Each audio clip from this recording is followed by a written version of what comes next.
What is up? What is up? What is up? What is up? What is up? What is up? What is up? What is up? What is up?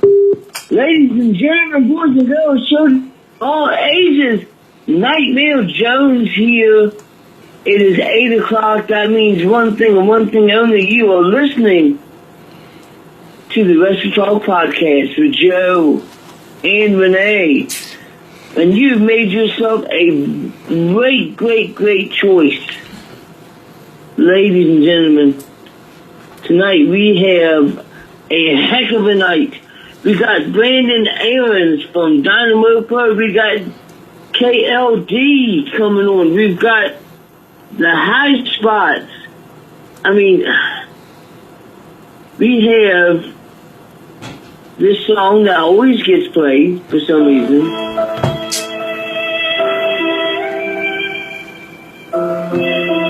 Unmuted.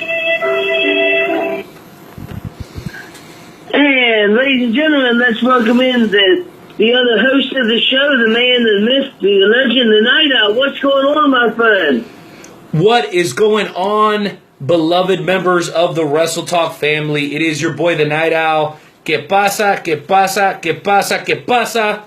Once again, back on the airwaves, Nightmare Jones. I don't know what it is. You like to poke fun at the Night Owl. One of these days, I'm going to catch you, man. I'm going to put you in $1 million dream, and you're going to be begging for mercy. But listen, this is not the time or the place for that. You know what it is the time and the place for, sir? It is the time and the place to welcome in everybody who shows love and supports the Wrestle Talk podcast. Joe, I'm really excited about today's show, man. You pretty much already laid out what we're going to be doing today. But before we move on to our first segment of the day, high spots, man, I got to ask, how the heck are you doing tonight?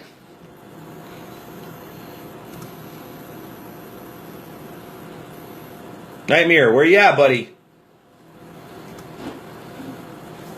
Nightmare Jones. Oh, boy. I hope this isn't 2 weeks in a row that we're going to be goofing around with technical difficulties. Well, let me go ahead and just say this, guys. I wanted to hear how Joe's been. I'm sure he's been doing great. What I do know for sure is that we have a jam-packed show, and what we want to do is encourage you guys to be a part of it. We're going to be talking all kinds of stuff today. We'll be talking a little WWE, a little bit of New Japan, talking about some independent wrestling, but it won't be the same without your guys' participation. So let's go ahead and jump on the phone lines, guys. The number is 657-383-1521. Again, that number is 657-383-1521. Definitely want to have you guys join us and talk about the NXT show that just ended about 4 minutes ago. I didn't get to watch it because I was preparing for the show. So if you guys want to be a part of the conversation tonight and want to kind of fill us in with what happened on the NXT show, disclaimer for those who hate spoilers. But if you guys want to come on and talk a little bit of NXT with us, man, feel free to join us for the next 25, 26 minutes or so.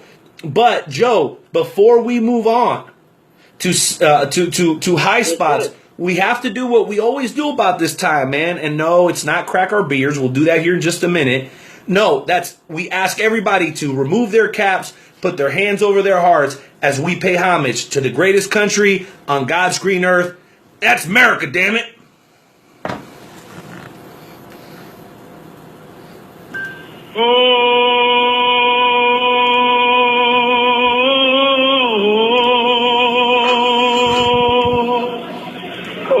Say, can you see and the righteous? I'll make up for it now. For the land of the free.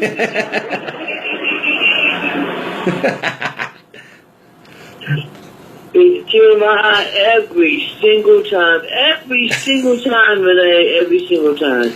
Every single time. Well, listen, guys, we are getting ready to get into high spots, but we did want to take a moment and give a very special shout out to all of our wonderful sponsors, including our friends over at Rockstar Burgers. That's right, guys. At the end of January, we're going to be back on location for the FWWC / Wrestle Talk podcast. watch party. If you're not going to actually make the trip out to the Royal Rumble, you need to make your way to Kansas City, to the historic West Bottoms, and join us at Rockstar Burgers and see if you can take on the Ghost Burger Challenge.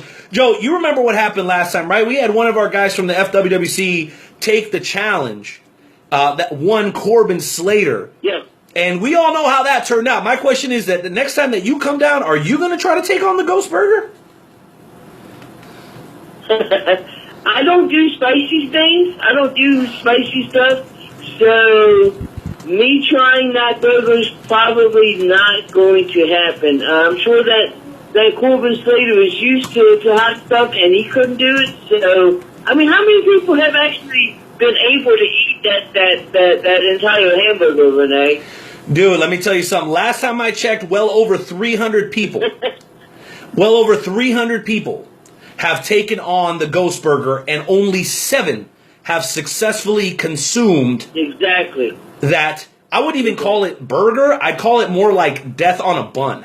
It's pretty bad, bro. It is pretty bad. I mean, I was standing right next. I tell you what, Rene. What's that? If you try it, I'll try it. There you go. What do you mean, like you mean like split a burger?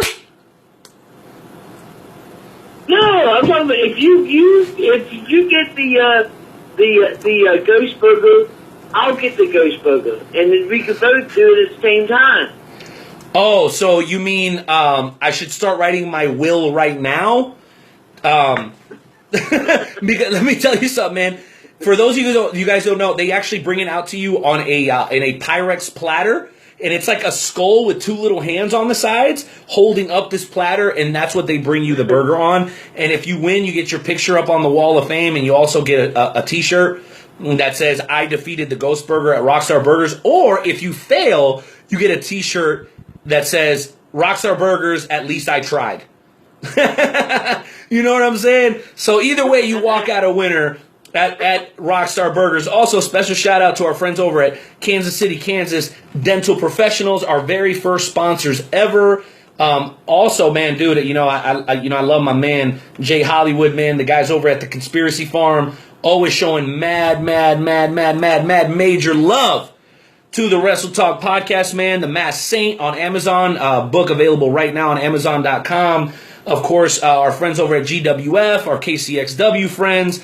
MarkMarrow.com is also a sponsor of the Wrestle Talk podcast. I could keep going and going and going. Go to WrestleTalkPodcast.com for more information on our wonderful sponsors. And if you buy something, tell them your boys at the WTP sent you. It's easy, son. Just drop the name and get a good discount. It's simple like a teenage pimple. And you know what we're about to do, Nightmare Jones? We're getting ready to get into high spots where we keep it official like a referee with a golden whistle. So do me a favor, man. Drop those jams on me, baby, so we can get into high spots right now. Greetings, Earthlings. We have now taken over your radio.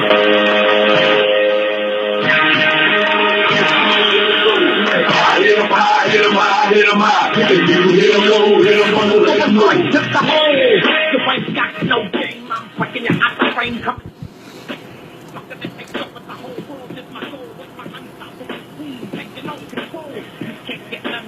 Absolutely. Dude, high spots. It's time for the high spot. It is, Joe. Tell them, baby. Absolutely. Ladies and gentlemen, my goodness, we have so much stuff that we have to talk about in this show. I mean, we have so much stuff that we have to talk about.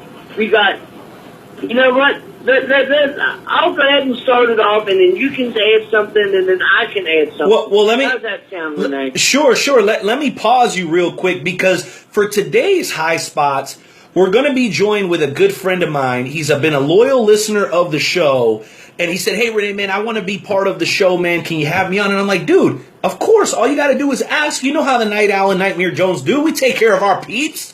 We always looking out for the peeps." So, ladies and gentlemen, calling in to join us for high spots tonight, none other than our buddy, the enforcer, Jimmy D. What's going on, sir? Welcome to the show. Doing pretty good. How about yourself, guys? What's going on, Jimbo? Good. Nothing much. Hey, Rene, I got a couple questions for you. All right, shoot, man. This is the segment dedicated to all the members of the Wrestle Talk family, man. We got a couple things we want to talk about as well, but you are our guest tonight, so fire away, my friend. Hey, you know how you're a Jeff Jarrett fan? I am, but here's the sad thing about Jeff Jarrett. I love him to death, but he never drew a dime. He smashed 1,000 guitars in his career, but he never drew a dime. Go ahead. What's the deal with Jeff Jarrett? Man? That's true. Hey, can you tell me who actually trained Jeff Jarrett? I'm guessing his mom probably potty trained him, but I'm not really sure. I wasn't there. Well, besides the potty training, I mean, who actually trained him in pro wrestling? Was it Vern Gagne? No, it was Buddy Landel. Buddy Landel. Oh, Buddy Landel. Dude, legend in the wrestling business. Besides his dad, it was Buddy Landel that was his trainer. But just to be sure, Buddy Landel didn't actually potty train him, did he? I want to make sure. Not potty trained him. That was his mom and daddy's job. Okay, cool beans. Well, I appreciate that bit of knowledge. Let me throw to Joe here real quick, Jimmy. Joe, I wanted to ask you this question real quick, and then I'll let you go, and then we'll come back to Jimmy. Yes, sir. Okay, time out. Jimmy, you got us on speakerphone, buddy, because we're getting a lot of reverb. No, I don't. Okay, and are you listening to us in the background? Because that can kind of cause that as well. No, not listening in the background. It must be just my phone the way it is. It must be Joe. Okay, it's all good. So here's the first thing I wanted to talk to you guys about. So you guys probably saw some sucia, and sucia means dirty in Spanish. Some sucia, former porn star named Mia Khalifa, this past week made some comments about Ronda Rousey and Ronda Rousey training down at NXT to potentially become a WWE superstar. Now, since then, she's been invited to come to a couple of wrestling shows because she had some pretty disrespectful things to say about the professional wrestling business. As far as I'm concerned, she can suck it. And considering her profession in the past, I'm sure she's pretty damn good at it. But my point is this. How do you guys feel when people from mainstream media, and I say that very loosely, pun intended, how do you guys feel when people disrespect professional wrestling the way that Mia Khalifa did this past week? I'll throw to you first, Joe. I think that it is it's definitely a sad thing because, I mean, you know, professional wrestling is something that's been around for so long, and this woman who's probably never even given professional wrestling a chance, probably has never... Dude, she's a former porn star. No credibility. Who does this person even think she is commenting on... Much. You know what I mean? I am going to say what Hurricane Helms said. He said professional wrestling take a beating, the bodies take a beating, and so has Mia Khalifa. Shane Helms did say that. Dude, that should be tweet of the week right there. That's a damn good one. What about you, Jimmy D? I know you're a big wrestling fan. I know you're probably like us. You get a little defensive when people disrespect, you know, professional wrestling because you love it so much, man. How did you take to those comments? Well, I kind of took them offensively because, I mean, the most beating she's got is on her back on a mat, but, you know, that's not in the wrestling ring, here to say. But, you know, wrestling has been in my blood for a long time. I love it. I'm an active wrestler in it, but people don't know what it's like until they actually step foot in the ring, and I just hope Ronda puts her in her place. No doubt about it. Well, we actually have one other person that wants to comment on how he felt about Mia Khalifa's comments, and that's none other than the WWE Hall of Famer, Iron Sheik. Fucking bullshit! All right, Joe, I know there was something that you wanted to bring to the table, my friend. Before you do, though, shout out to all our friends watching live on Facebook Live right now. Please share this thing. Tap the screen a couple times for your boy. I really appreciate it. And if you guys are listening on the replay, give us a rating and share this broadcast. And last but not least, man, be a part of the conversation. 657-383-1521. Go ahead, Nightmare. Absolutely. I would have to bring up the fact that Rich Swann got locked up. He got arrested, and he didn't just get arrested for like something small. He got arrested for like kidnapping and like that's craziness. And the reports are that it happened because he was criticizing his girlfriend or wife's wrestling match, and I guess she didn't like what he said, and she got out of the car, and he grabbed her and threw her back into the car. I don't know. It's kind of crazy. I don't know what that means for his career with in the WWE. What do you always thought? Go! That's what I think about Rich Swann. Listen, Su Yung is actually Rich Swann's girlfriend slash wife. She's very successful on the independents. And, you know, that just goes to show you. And just to kind of put things, you know, we like to have a lot of fun here, guys, on the Wrestle Talk podcast. This is what this is all about. Shout out to my boy Nathan Shaw, keeping it real steady over in the STL, baby, doing it all the time on the radio station. But what I want to say is, man, like, I think this really puts things into perspective. I mean, you talk about a guy who's getting ready to compete with Enzo Amore for the Cruiserweight Championship, you know, a guy who's probably dreamed his whole life about being on the big stage. Joe, I know you've seen Rich Swann in action out in your area in Maryland and in those areas before, live and in person. So you finally make it, but that doesn't mean that all your problems go away. No one is immune to the realities of life. And so let this be a lesson to everybody who thinks, man, if I just make it to this point in life, everything will be great. If I just make a little bit more money, everything will be great. Listen, things will help. It'll be helpful, but that doesn't make you immune. So let's just keep things in perspective, guys. We love these folks that entertain us, the professional wrestlers, the professional athletes, the radio shows, the movie stars, but they are just people.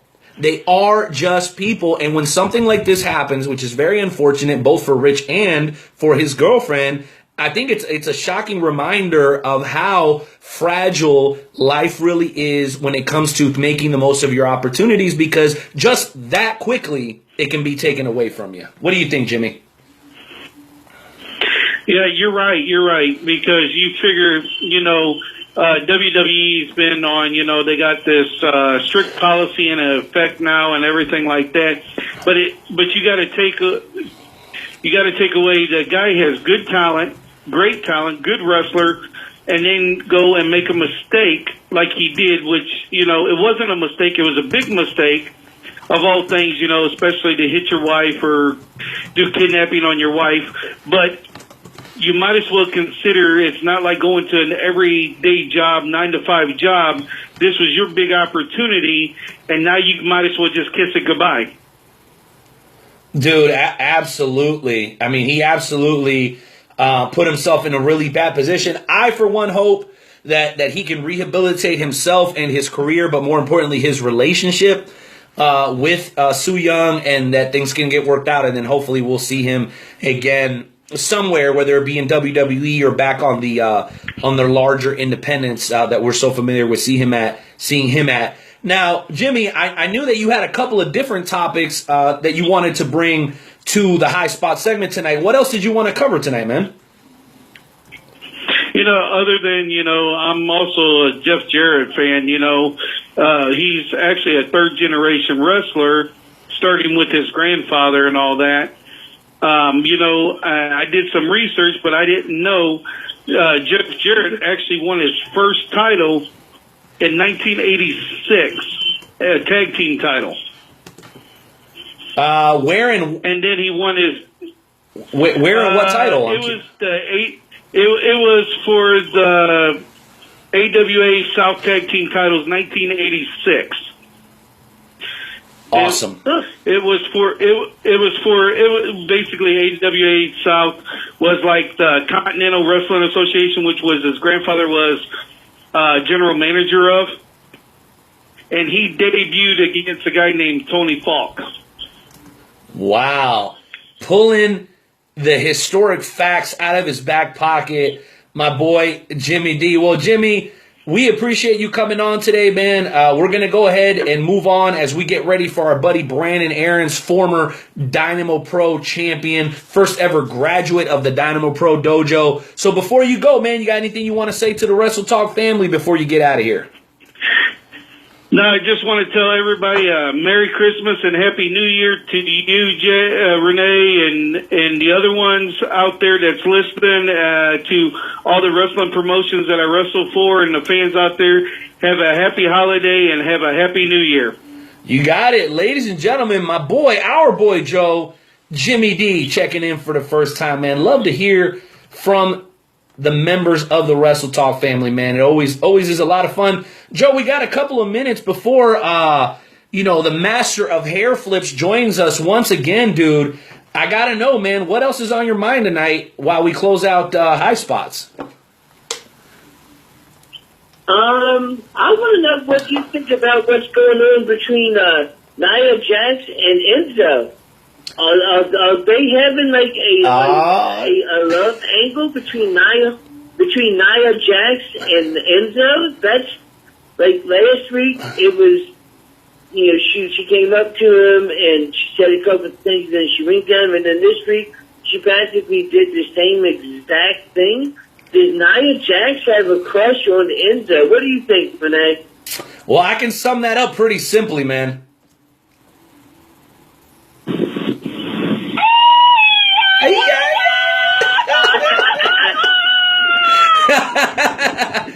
Hey, bro, let me tell you something, bro.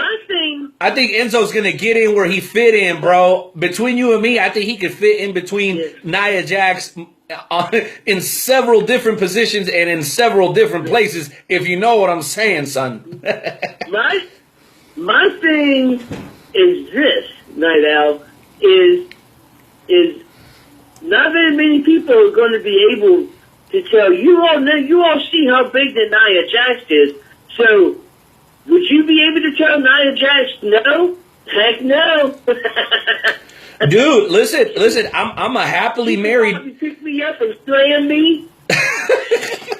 Dude, I'm gonna tell you right now, I'm a happily married man. But if I wasn't, I don't know if I'd be all that quick to turn down Nia Jax. Yes, she's a bigger lady, but she is a very pretty bigger lady. I'm just concerned about what's going to happen when they finally get into a romantic situation and Nia Jax ends up on top of Enzo Amore. Oh my God! We're gonna. I think we're gonna need. Dude, it totally has gone to hell. I'll tell you that much. And it ain't getting no better because the master of hair flips will be here in just a few moments. But Joe, let me tell you something, man. I wanted to talk about something before we bring on Brandon Aarons. Dude, new blog written by yours truly called The Evolution of a Podcast is up right now on WrestleTalkPodcast.com, which, huge news, we're revamping and redoing the whole website for 2018. We've had that website for 2 years. I think 2 years is about the lifespan of a damn decent website. Technology continues to advance and progress, and we want to do the same thing, so we're going to be dropping a new website on you guys early in 2018. But as of right now, we are still using WrestleTalkPodcast.com. Joe, your blog is up right now. Can you take a few moments and share with us a little bit about what that's about and why you decided to write The Evolution of a Podcast? Basically, the evolution of a podcast is, the best way to put it, it's a story.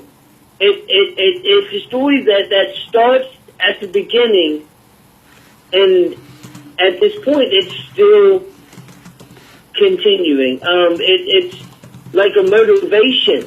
You know, when sometimes when you do things, you don't always start off as successful, and obviously I was not successful when I started off, but I didn't stop. I didn't let that get to me and stop doing what I love to do. And because of that, because I kept on going, I ended up getting better and better and better, and I picked up more and more people.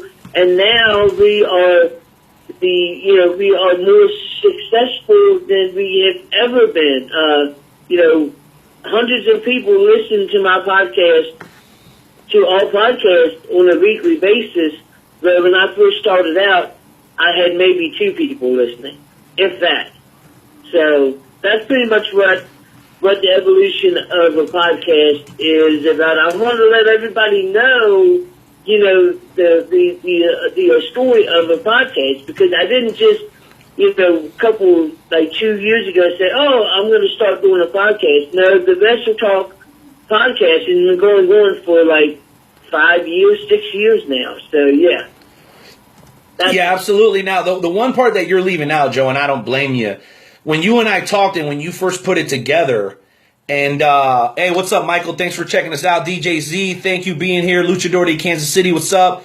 Warrior Star Champion, Allison Shea, Nathan Shaw, what is up? Man, Curtis Black, man, I can keep going. So many awesome people checking us out. Man, do us a favor, tap the screen, share the broadcast, and we will. Hey, we're going to touch on that real quick because we want to talk about Jericho and Omega before Aarons comes on. But what you left out, Joe, is when you sent it to me in preparation for the editing process.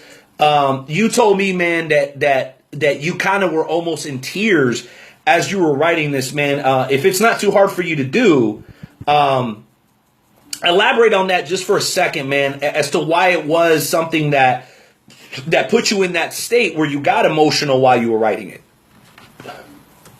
Well, I mean, it to me, it is a emotional story because it's something that has been going on for years, and to start off with the podcast and only having a couple of listeners to having over 500 listeners, 600 is an amazing feeling. And the fact that it's continuing to grow is amazing.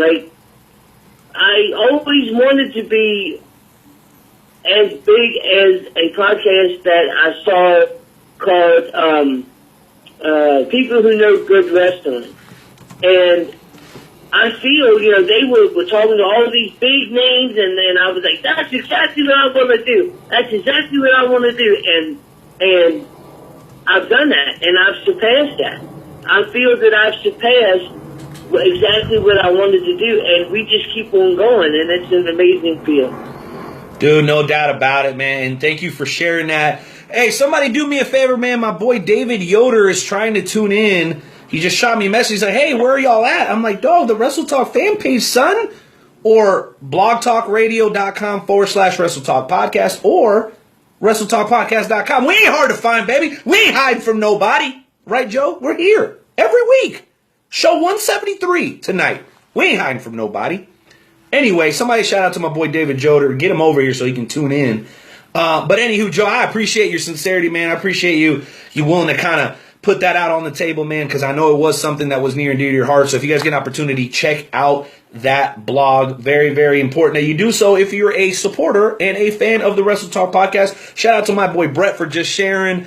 Shout out to everybody, man, just showing love, bro. I like when the room is full, man. It makes it feel that much better. Well, let me tell you something, Nightmare Jones. The time has come. It is 7:30 p.m. Central Time, and it's time to welcome back to the show the Master of Hair Flips. We even got a little bit of music we're going to pump in before he drops, man. But this dude has been going through hell and high water recently over at Dynamo Pro. So he's back to tell us what the hell he's been going through and what he's got coming up, because there's a big tag team match that's going to take place this upcoming weekend, man, and it is a huge, huge deal. You're talking about big-time players in the Midwest wrestling scene. 4 of them are going to be in this match. So we'll let him tell you a little bit more about that. Ladies and gentlemen, without further ado, welcome back to the show, a through and through member of the Wrestle Talk family, the Master of Hair Flips, ladies and gentlemen, Brandon Aarons. Brandon, what's up, Bobby? Doesn't that get you guys as amped up or what? Absolutely. Dude, Thank you, the little hair that I have. Dude, no doubt. Hey, man, we're on fire like a hibachi grill, man. What's going on, Brandon?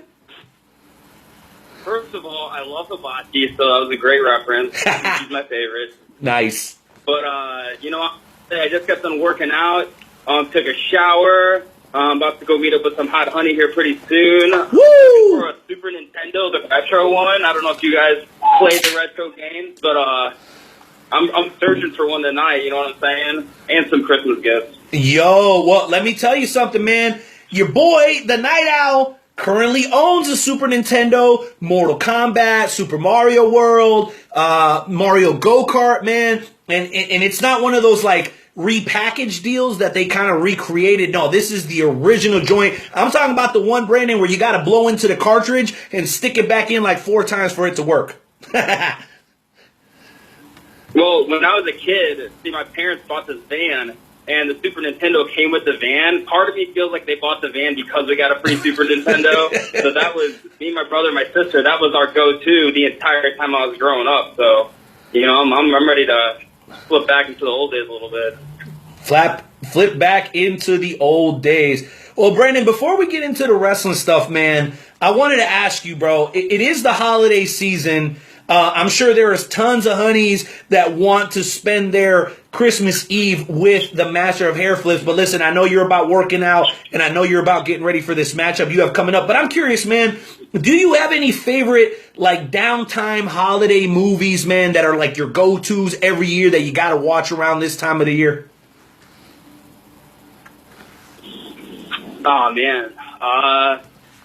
Well, actually, last night, me and a buddy of mine, we actually watched Love Actually. We had some hardcore bro time, put in a romantic comedy, you know, chilled out. We broed out and watched Keira Knightley. She is such a babe. Oh, my gosh. And then I found out it was made in 2003, and I'm like, that was almost 15 years ago that movie came out. But I'd say Love Actually, and then, of course, you got to go with Elf. That's a classic. Hey, you guys are tuning in on Facebook Live. I want y'all to know this is how it goes during live radio. I don't know what the hell is going on, but I'm trying to get... Welcome to Blog Talk Radio. There we go. Please hold and you will be able to listen to the show. Sorry, y'all. I don't know what that... Absolutely, Brandon. Woo. So, what has been going on with Brandon Aarons?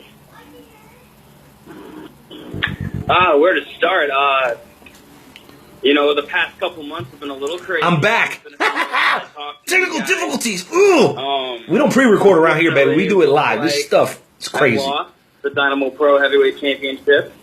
To Makazi. That was very unfortunate. Call shenanigans on that. Makazi. Exactly. That is exactly correct. We have Makazi, you know, been wrestling for about 20 years here in the area. You know, supposed to be a guy that's supposed to help out the new people, the younger guys, you know, pretty much guide them, and he's going to set an example by throwing a fireball directly into my eye. So, not the coolest thing that's ever happened to me. In fact, it actually pissed me off. And if you guys know me that well, you know I don't get mad. Like, I get aggravated, but I don't get mad. And obviously he made me really mad. I lost my championship. My face got all messed up. I don't know if you guys saw the pictures on Facebook. Looked vicious as hell.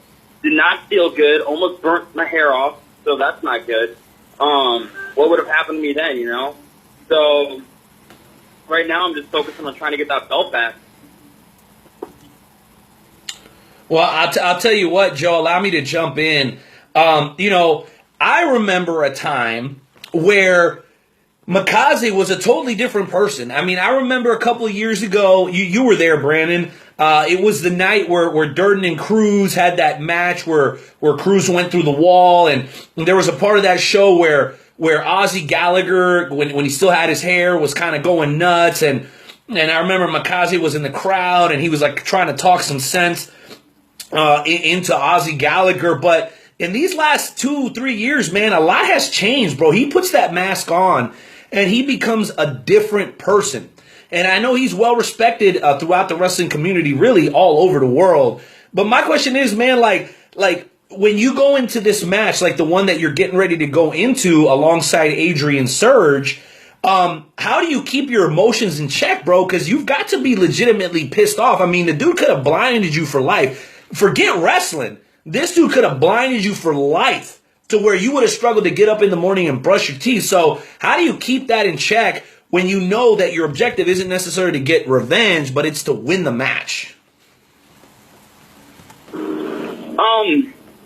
I think that there's a little bit of both there. I think obviously what pro wrestler doesn't want to win his match.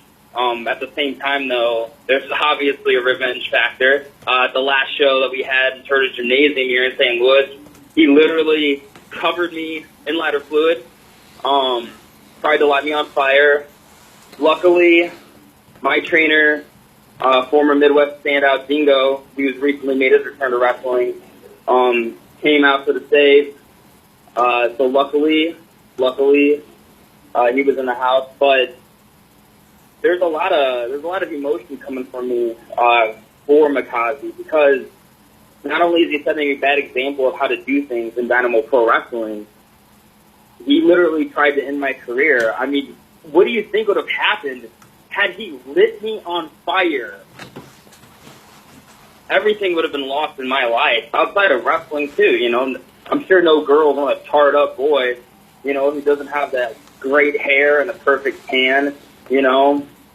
So this Saturday at Concordia's Gymnasium in St. Louis, Missouri, it's there's a lot of anger, a lot of emotion, and I'm not really concerned, you know, what happens to Mikaze. I'm not concerned about what happens to David Roller, because I know that the intensity that I'm bringing and the emotion that I'm bringing, not only is it going to help me win the match with Adrian Surge, but I'm going to literally annihilate Mikaze. He's not going to be able to walk after this match. I know over the years he's taken a couple headshots, but I'm going to make sure he takes a couple more and he doesn't get back up. He wants to throw a fireball in my face. He wants to light me on fire. That's where I have to draw the line. The things that are important to me are on the line. So looks like he just royally screwed up. Well, no doubt about it. And let me make sure I heard that correctly. You said that Mikaze has taken a couple of shots in the head, right? You did say that? I mean, 20 years in the wrestling business, I know me personally, I've been dropped on my head. You guys know that I've had neck and spine injuries in the past. I've had my head busted open, back, front, side to side. I've been to the hospital millions of times getting concussion tested. In fact, I was actually there just a month ago getting checked out. So I know a guy that's been in it, you know, double the time that I've been in, twice as long. He's definitely probably had some headshots that probably rung him up a little bit. So I've seen him wrestle since I was 12 years old. I know exactly the things that he's done, the things that he's gone through. And he's the kind of guy that, you know, I know that one more good shot and he's going to be done. And I want to be the one that delivers that blow. After everything that he's put me through the last couple months, I have to deliver that blow, because it's a disgrace to pro wrestling that he's involved after everything that he's done, and lighting me, trying to light me on fire and throwing a legit fireball into my face, trying to ruin my entire life.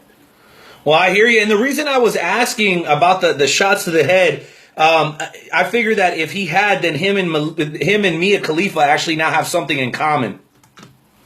Got him! Got him! Oh, I can't help myself. Oh, that's crazy. Well, listen, I do want to transition to something else. This past weekend, Brandon, here in Kansas City, I was a part of a show, and I had the honor and the pleasure of calling the action for Kansas City Extreme Wrestling. And Jaden Roller was in the building alongside an old friend of yours, Brandon Espinoza. I know the main focus is on Mikaze, but you also found the time during your beef with Mikaze to catch Roller right in his pretty little mouth with a super kick. So my question is, what is the beef between you guys, if any, or was he just a casualty of war? Well, let's look at the obvious answer here. You have a guy that's coming in, new to the area. I know he's been now, but he's new to the area. And he comes in, he's got long hair, he's got a tan, he's got muscles, and he's thinking, man, I'm going to be the best looking guy around here. And then he works a show with me. And let's just be honest, like, for the past 10 years, that's literally been my calling card. Whoa. So, Wait. Listen, I hate to disagree with you. Brandon, you're a great looking guy. But listen, there's an argument to be made about big, sexy Chris Rodell. I mean, you and him are neck and neck, right? I mean, because that man, I mean, there's a reason his Twitter handle is Big Sexy, right? I mean, you know, you and Chris Rodell are kind of right there, you know, kind of neck and neck when it comes to looks, from my perspective. But I'm just saying. I mean, when I need advice, I actually do go to Chris. So that is a very good point that you're bringing up. Please proceed. But yeah, you know, I think there's a little animosity there coming from Jaden Roller, and then obviously he's trying to get involved. For those that were in attendance at the Four Hands Brewery show, I was able to put him down for the 3 count on that. But he definitely gave me a huge fight. He outsizes me a little bit, so definitely a fight coming from him. But he thinks he's trying to get involved, trying to establish himself here in Dynamo Pro Wrestling. But he's really finding himself at the wrong moment to come in, as hot as I am right now. I don't mean that as a pun because Mikaze tried to light me on fire. But that was a good pun, though. That's a good pun. Yeah, it was pretty good. So, but he's gonna get the brunt of that blow. So if Mikaze decides to step out of the ring, Roller, that's sorry, man, but you've literally put yourself into this, and that's just the way it's gonna be. You know, if he's not getting kicked in the head, if Mikaze's gonna roll out and miss the blow, it looks like it's gonna be Jaden Roller that takes the blow to the face. So I hope he likes taking blows to the face because he's going to get a lot of blows to the face.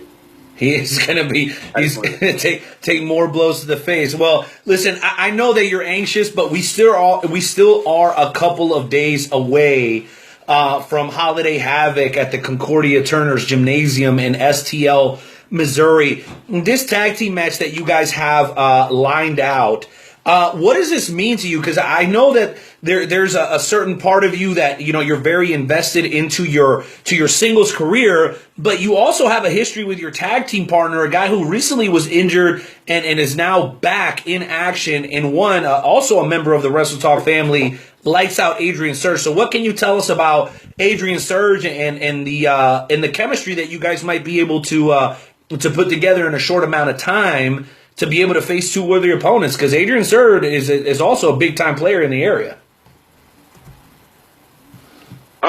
You know, I haven't had a lot of good chemistry with many male wrestlers. But me and Surge, you know, we both stand for a lot of the same things. We have a lot of the same morals. We're hardworking individuals. You know, when we're outside of wrestling, you know, we're in the gym. He's a very smart guy. I've obviously wrestled him a handful of times. He definitely knows his way around the buckles. So he's a very, very, very good wrestler. And I think when you put 2 guys like us together, especially Surge, because he has a lot of momentum coming. You know, he did defeat me in the finals of the Right on the River tournament. And I know that he's picked up a bunch of victories throughout the Midwest over the past couple months. He's got a lot of momentum. And I think right now, with what I'm dealing with Mikaze and Jaden Roller, he is the absolute best option that I have to be right next to me when it goes to coming into battle against those guys. So I think me and Surge are going to click. I think, you know, when I'm hitting hard, he's going to hit just as hard. And I think that we're going to be able to put the guys down for the 3 count on Saturday.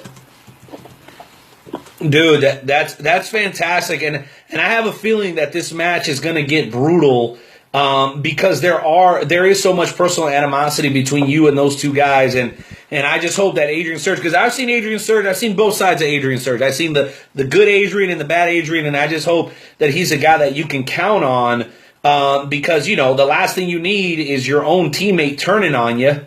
You know what I mean? Right in the middle of a heated rivalry like the one that you have going with not only Mikaze, but also Roller. So let's just hope, Adrian Surge, I know you listen to the show. I know you're a fan, and I know you're the dude that's been on here a couple of times. And you know, even though you begrudgingly do the show, you always end up having a good time. We're asking you respectfully to make sure that you handle your business and then you stand side by side by the Master of Hair Flips, Brandon Aarons, because you know what, man, if you have any, let's just say any alternative motives, we're going to call you out right here on the Wrestle Talk podcast. Let me switch gears with you here briefly, Brandon. Outside of what you do, and I know you got a job and you got the gym and then you got everything you do in wrestling. Outside of what you do in wrestling, I'm sure that you're still a fan. So I'm curious, man, what are your thoughts on, like, if you're even keeping up on it? I don't know. I'm just kind of assuming here. What are your thoughts on, like, the upcoming Wrestle Kingdom 12, the whole Kenny Omega versus Chris Jericho thing? Are you excited about it? Or are you too busy to pay attention? Overall, kind of, what do you think? No, I definitely stay on top of wrestling. I love wrestling. Obviously, that's why I'm in it. So I'm always on top of the things that are going on in the business. But I think it's genius. I'm actually kind of jealous. My brother actually lives in Japan with my sister-in-law and my nephew right now. Really? They'll actually be they'll be there live for the event, and they have really good seats. So kudos to them on that. But I think it's literally it's great cross promotion for everything that goes on in the United States. Like Jericho just had a fantastic run in the WWE with his storyline with Kevin Owens. So he's very relevant right now. So for a very relevant wrestler, to insert himself into a promotion that's really trying to grow here in the United States with New Japan Pro Wrestling, I think it's only going to be awesome for the business. Competition is great. Everyone's always asked, who's going to be the next WCW to go against WWE, and I think slowly but surely we're starting to find our answer to that. I mean, it's been 16, 17 years since the invasion angle and all that stuff went down. So it's good for business. Competition is great for business, and I'm really hoping that a lot of new eyes go on Wrestle Kingdom. It grows. I hope New Japan is very successful here in the United States because it'll also create new jobs. Not a lot of businesses right now are growing companies that are creating new jobs here in the United States, and I think that if New Japan keeps growing, not only are we going to have wonderful and fantastic wrestling, in addition to what we already have here in the United States, but we're going to have new jobs, and that's great. New Japan Pro Wrestling is creating new jobs here in the United States. That is just fantastic. So I think the angle's fantastic. Jericho's a genius. Omega is phenomenal. And besides, you have Okada and Naito. Dude, what an event. Plus everyone else that's involved on the show. So it's going to be awesome. I plan on tuning in. I love wrestling. I'm a huge fan of wrestling. I have been since I was a kid. So I think it's going to be awesome, and I'm really looking forward to it. Well, I appreciate you answering that, Joe. I know you want to jump in here with a quick question before we get to the shoot and shout segment, but I guess I do have to ask, and I'm glad that you do follow, because this is something I've been thinking about. Is there something that concerns you when the Japanese brand of professional wrestling has so much momentum like it does right now? People are truly buying in to what they're doing over there. And really the main event up until the last couple of weeks was clearly Okada versus Tetsuya Naito.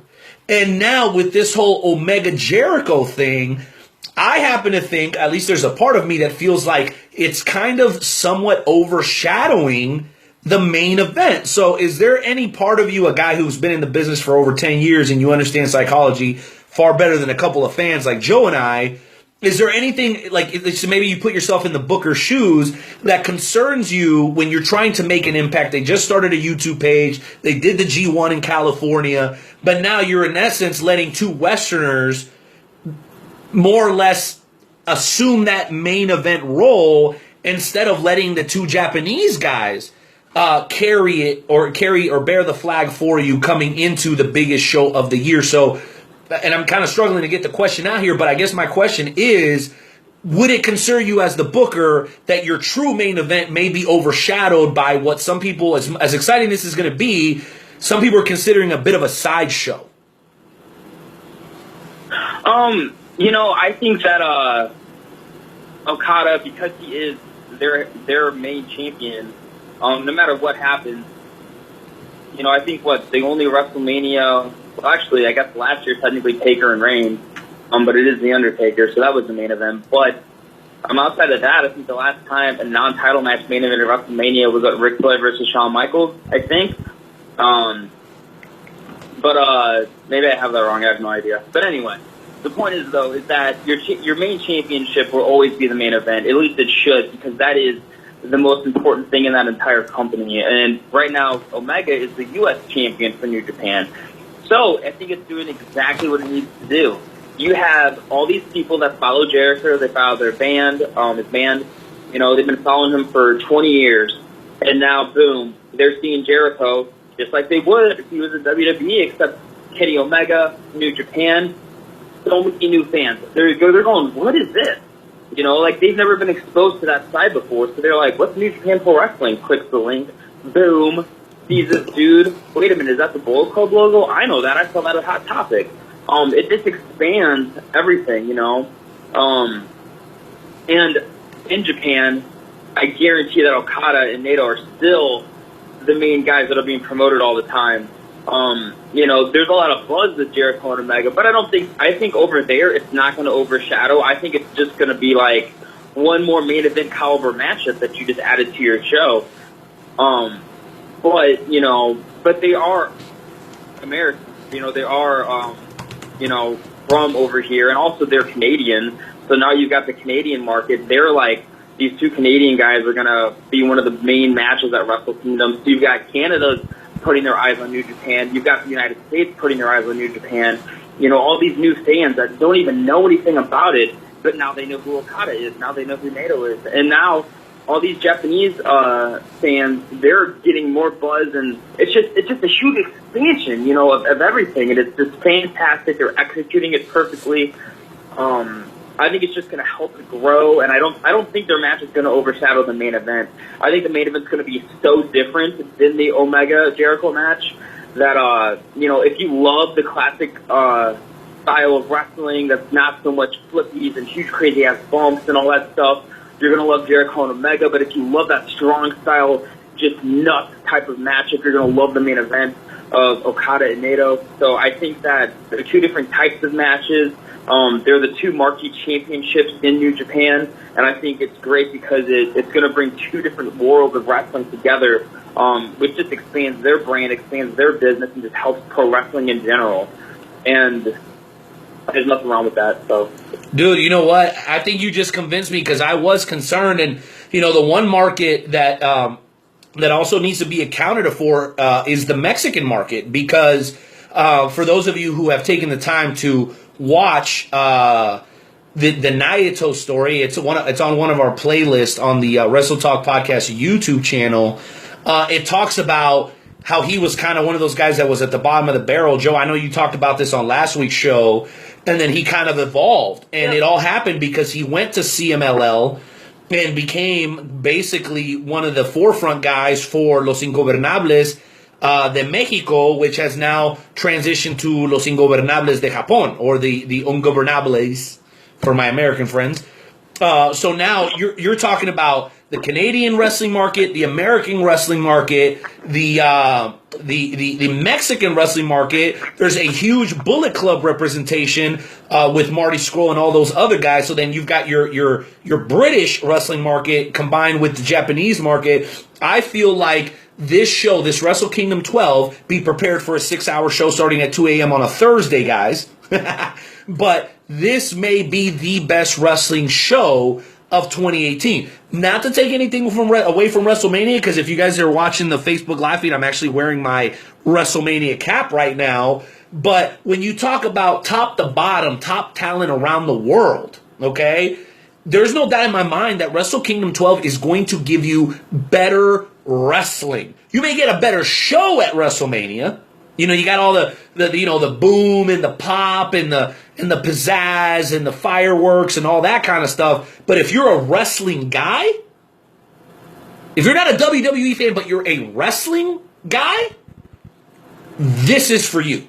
You need to watch Wrestle Kingdom 12. 12. And listen, New Japan isn't sponsoring us or paying, but if you're a true blue fan and you're not paying attention to this, you're missing out. It's like people that claim to be basketball fans, but they're not watching Steph Curry and LeBron James. It's like, come on, guys, get with the program. You're missing out. And listen, don't let me tell it. We're talking to a guy that's been in the business for 10 years who's still a fan, and there's no way in hell he's missing Wrestle Kingdom 12. Right, Brandon? No, there's literally, I plan on getting a couple cold ones with the boys, chilling after I get a workout in, of course, and I'm going to relax and, I'm going to tune in and watch probably the best wrestling show that's going to happen that's happened in a very long time. So it should be pretty awesome. So. I'm saying. Well, I'm glad we could agree on that. Nightmare Jones, it's about that time. We've had a very cordial and fun time with Brendan Aarons, but it's time, man, to go through a little bit of a therapeutic session as we gear up for our shoot and shout segment. Brandon, you've done this with this before. We're going to have 30 to 45 seconds. Each of us is going to have to be able to kind of, to do a little feng shui and whatnot. No, a little goose fraba and let a little bit of that frustration out. So, ladies and gentlemen, tonight we're joined by Brandon Aarons in what we call the shoot and shout segment. Intern Timmy, hit the music.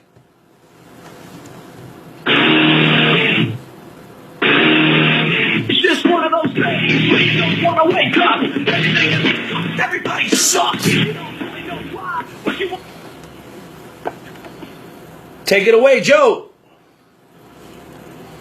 Oh my goodness, the shoot and shout segment. What could I have an issue with? Well, let's see here. I guess that's the one thing that I have an issue with, and I've said it before, and I'm going to say it again. And Rene, you've even had this shoot and shout. When you buy a bag of potato chips and you open it up, and it's half full of air. If I'm spending $4 for a bag of potato chips, I want it to be full of potato chips, not just freaking air. Plain and simple. All right. Here's mine. And mine isn't wrestling related either, Brandon. It can be wrestling related. It doesn't necessarily have to be wrestling related. Mine, and I'm kind of flip-flopping here. I kind of have two. Number one, wrestling related. Guys, don't believe everything you read, okay? Later on tonight, your old buddy KLD is going to join the show. There's been a lot said about what's happening over at Glory, okay? If you're not involved in the situation, don't go on Twitter and make comments like you know what the F is going on. You sound like an asshole. There's only a handful of people that know what's really going on. So don't be a POS and think just because you got a little nifty Twitter and a decent handle that you can come on there and talk as if you're some sort of authority figure on the subject, because you're not. Part two of my shoot and shout. YouTube Red. Kiss my ass. I don't want it. I don't need it. I already have a streaming service. YouTube is free. I'm not paying for it. Stop making me look at these stupid advertisements every time I want to watch something on YouTube. It's driving me nuts. I don't like it. I use Napster. I used to use Rhapsody. I've had it for years. I've got millions of songs on my playlist. I'm not switching. YouTube Red. I'm sick of you harassing me. Get off of my damn screen. Next time I see it, I swear I'm going to throw my tablet up against the wall. I'm insured. Yes, I am. But I'm saying, I'm tired of it, bro. YouTube Red, you can kiss my ass. And every time I see it, you guys want to know how I feel? I feel like my boy, Iron Sheik. I feel like this. Fucking bullshit! All right, Brandon, you're up.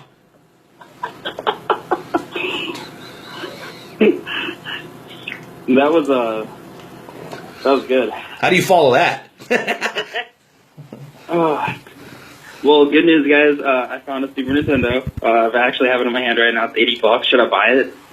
Winner, chicken dinner. Absolutely. I don't know if Mortal Kombat's on here, though. It's going to really piss me off if it's not on there. I can loan you mine, bro. We're cool. We're like brothers now. I'll loan you my copy. That's a good idea. I might just steal it. Anyway. What? But, one thing that... What? One thing that really makes me mad is how big KLD is. That actually is not what I'm talking about at all.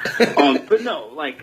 here's the thing. Let me tell you guys a story. You guys want to hear a story? Of course. Really quick. Sure.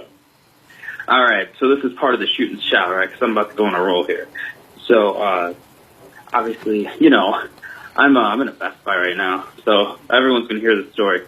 So I was on Tinder today, right? I go, you know, she's cute, little hottie. You know, everything's cool. You know, unique name. She's an exotic woman. And I'm like, this is cool, man. You know, everything's awesome. Having a good conversation. And then she goes, hey, let's hang out next week. And I say, you know what? That sounds good. She's like, can I play with your hair? And I'm like, you have to play with my hair because that's the way it is. You know, you guys know what's up. So anyway, she follows her next question up with, hey, I have a question because I don't have any surprises. And I'm like, let's do it. She's like, I need something to pay for. Just so I'm not surprised if you're a little short. And I said, well, I'm 5'9". And she's like, well, I'm 5'9" too. I guess it's okay.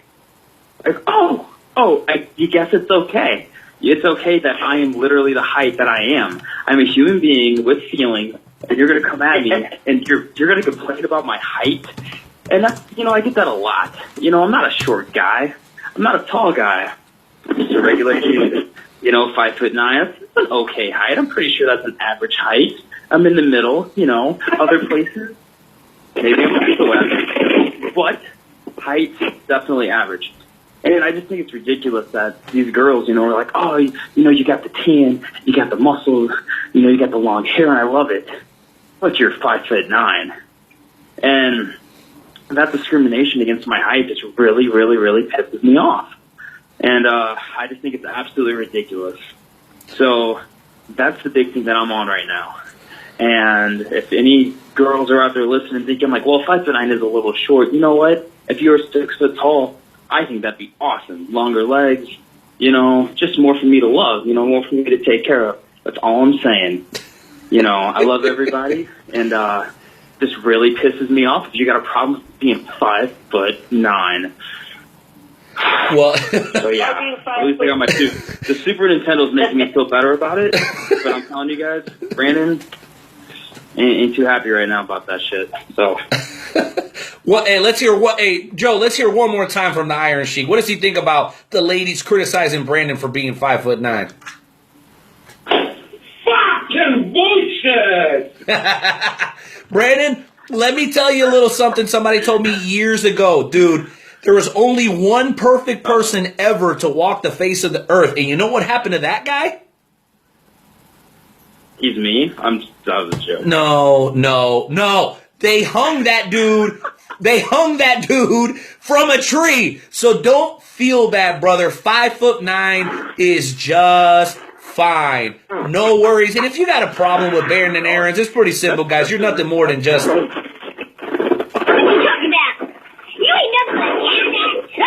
jive ass turkey. All right, Brandon, we got to get to break and then move on to the FWWC segment, man. Drop the social media on your homies, bro. Yeah, so you guys can check me out this Saturday night at Concordia Turner's Gymnasium here in St. Louis, Missouri, off of Gravois Road. You can find all the information out for the show for Dynamo Pro Wrestling. You just got to go at Brandon Aarons. You're going to find that on Instagram. You're going to find that on Snapchat. You can look on my cell phone and watch me tan all day. You can go to my Facebook page. You can go to my Twitter and watch me complain about dumb things and see what concerts I go to and what music I'm listening to. So all that stuff's there. It's pretty sweet. It's pretty awesome. And, you know, maybe, I probably shouldn't say that on the air. So we're just going to end it there. Yeah. It's a podcast. No, what Brandon was going to say... Ladies, if you don't have a problem with a guy that's 5'9", perfect tan, perfect hair, great smile, and can kick some ass, slide up in the DMs. It's okay. It won't hurt. Well, maybe a little bit, and then it'll be fine afterwards. Is that what you were going to say, Brandon? Because I think that's a chick. Well, and though I was going to actually not say that because there might be some girls on here that I'm talking to, and they're going to be like, "Oh, really? You're going to have another girl hit you up? Is that right, Brandon?" So I'm probably about to get all these messages right now. So it looks like I'm getting a bodyguard. So when you guys talk to KLD a little bit later, tell him I'm hiring.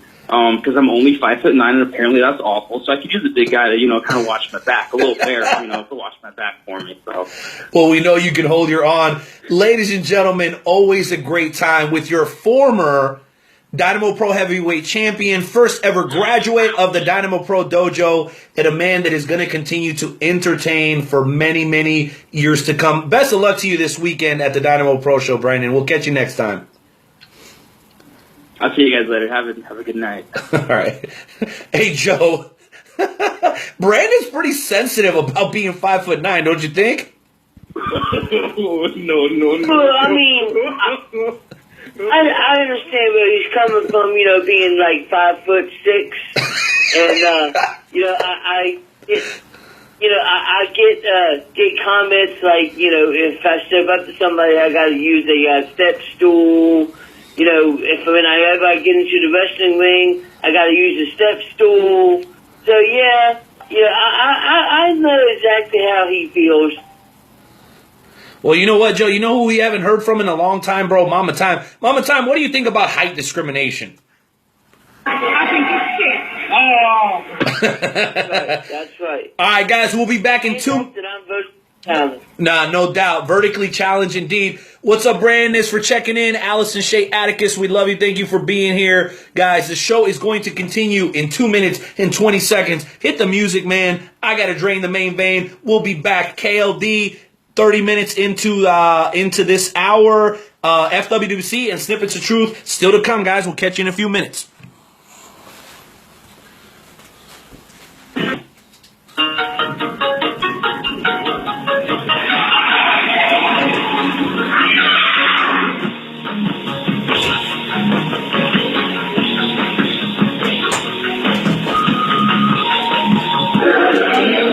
Wrestling fans, Ricky the Dragon Steamboat talking at you, and you're listening to the Wrestle Talk Podcast.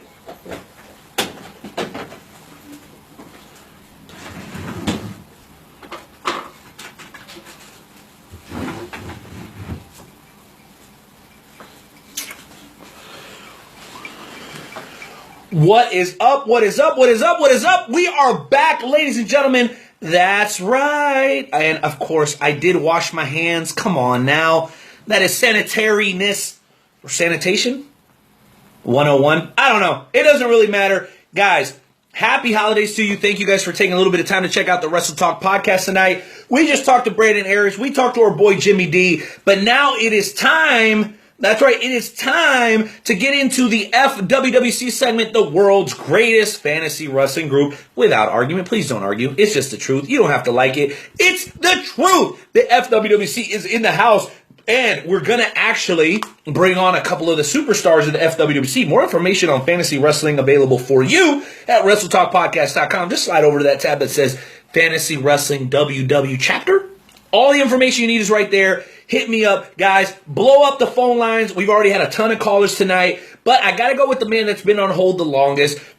Multi-time champion, one-time Triple Crown champion, a guy who is currently the #1 contender for the United States Championship. Ladies and gentlemen, without further ado, from Kansas City, Missouri, a man who waits for no one because he is the Titan of Time, Kronos. Good evening, Night Owl, Morning on Rutgers, and Mr. Dr. Jones himself. It is good to be in the house of Wrestle Talk with Joe and Rene, and I must say this. I'm excited. Did you all see the match last Monday? Did you all see it? Well, I saw a lot of matches last Monday. Kronos, be specific, please. All right, I'll be specific. The Masked Assassin.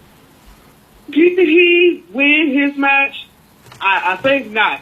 I think our United States champion did not win his match against our Papers Divas champion. Or I should say Paper Women's champion.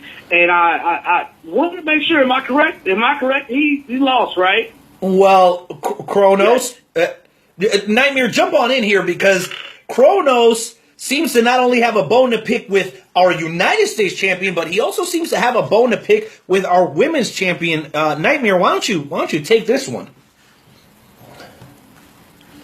Yeah, what is your issue with the women's champion, Kronos? Like, do you feel that she's not doing a good job? Like, what is your issue with the women's champion? No, I think I'll make it clear for anyone that mentions my family, anyone associated with my family, and you claim to step on them to make yourself better, I have an issue with you, period, point blank. That goes for the hardcore champion himself, Mr. Sane. See, I'll say it like that. I have no problem with saying I have some issues with some people that decided to mention my family in a negative light. And I'll go ahead and continue with my focus, though. Mr. Robert said that he is going to be a fighting champion, a real, true champion. But past Monday night, while being United States champion, he lost against the Diva, or I should say the women's champion. You know how that makes that title look to me? Does it make it look weak? How does it make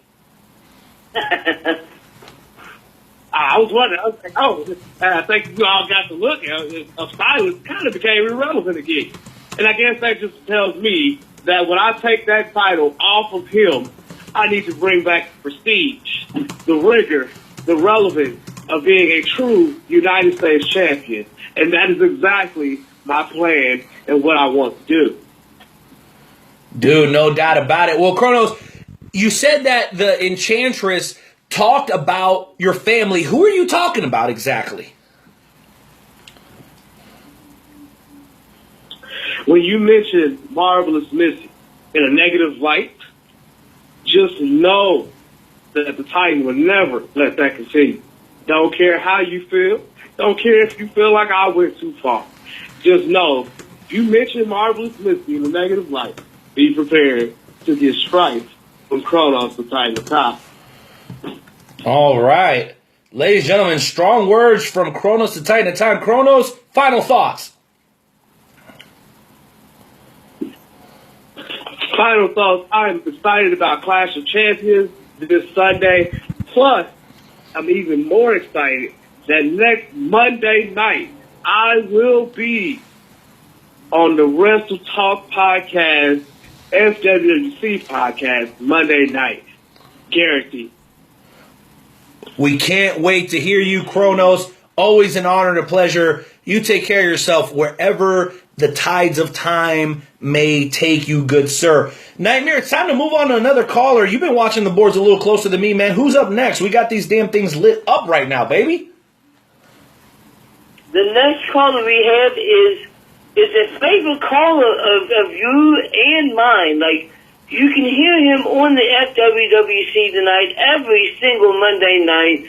Ladies and gentlemen, the FWWC heavyweight champion and one half of the FWWC tag team champions and one half of the millionaire champions, Richard Priest.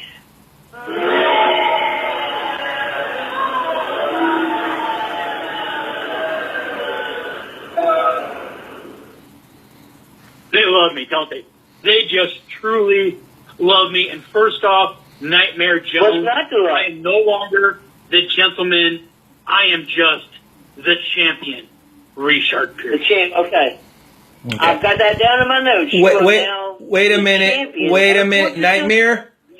Nightmare, I'm going to cut you off here because there's something that needs to be addressed. Look, we got the brand split coming up. We got the power rankings coming out this Saturday. We've got Clash of Champions this Sunday. There's tons going on, but I'm curious about this, and I've never really understood it.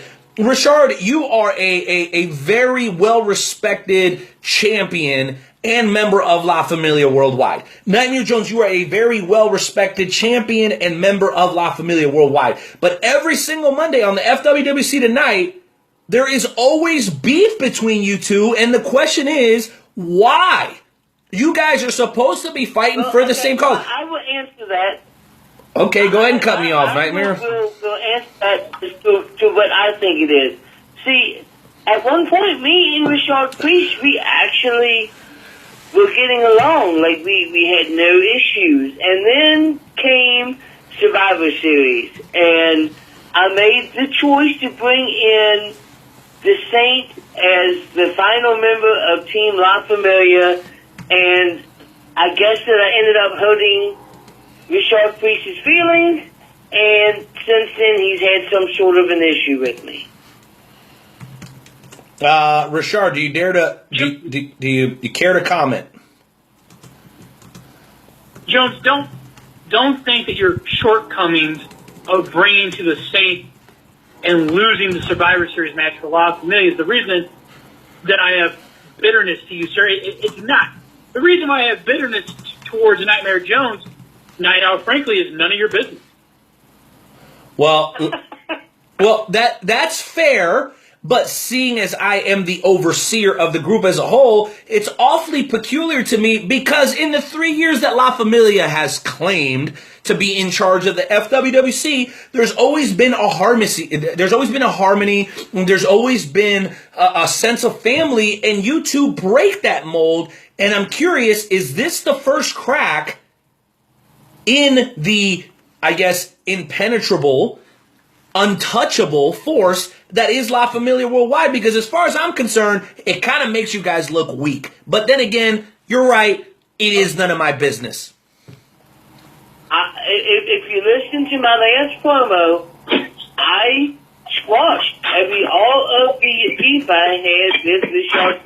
I said that him and I are La Familia, and we are family, and, you know, I'm willing to let go of absolutely everything. So the ball's in his court now.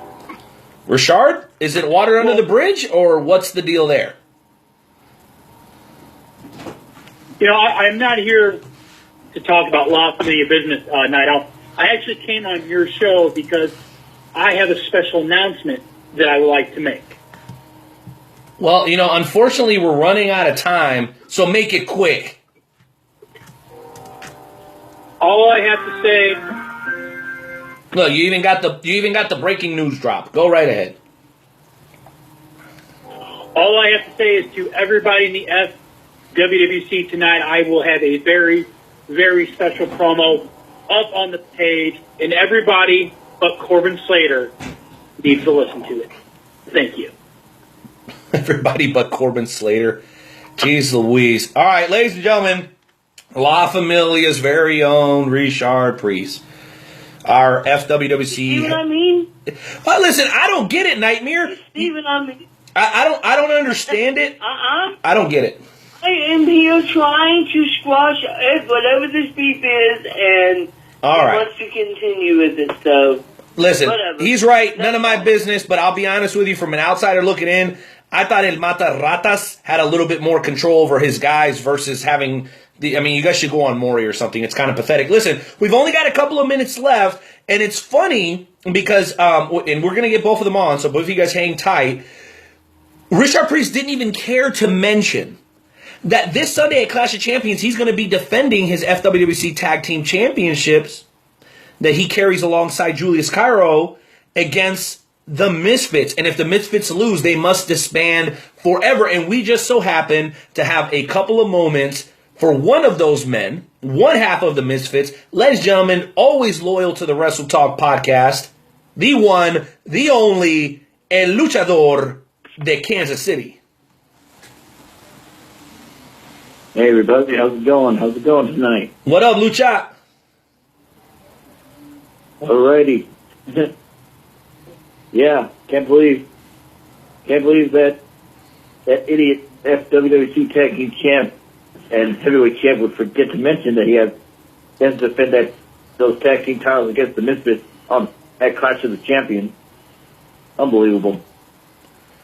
So, do you feel like maybe that's just a sign of how not seriously they're taking you and the Battle Cat?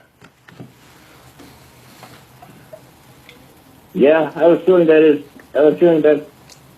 on their part. You know, that's their opinion. Because you know what? Me and Battle Cat, we may not. We may have our ups and downs as a tag team. I can guarantee you this Sunday night, we're going to definitely take that golden opportunity and run with it, even if it means costing us our own tag team as it is. So if we have to fight both of them throughout the whole night, so be it. All right, Nightmare Jones, do you have anything for El Luchador? All I have to say is good luck, and I guess we'll find out what's going to happen on Sunday. Good luck. Luchador, we thank you for being on here. The Misfits, you have had your ups and downs, man, but it would be something special to see you guys walk out as the FWWC Tag Team Champions. Thanks for joining us tonight. All right, ladies and gentlemen, now it is time to bring on our very last caller of the evening of the FWWC, a man who we get very varying glimpses of, a man who now is in kind of a peculiar position because both of his steampunk brethren, Corbin Slater, Aaron Murphy, have now, as of Monday, been promoted to general manager. So one could only assume that this man will be left to take the wheel of the Steampunk Collective. Ladies and gentlemen, we're talking to your current FWWC Undisputed Legends champion. That's right, folks. Massacre has decided to join us tonight.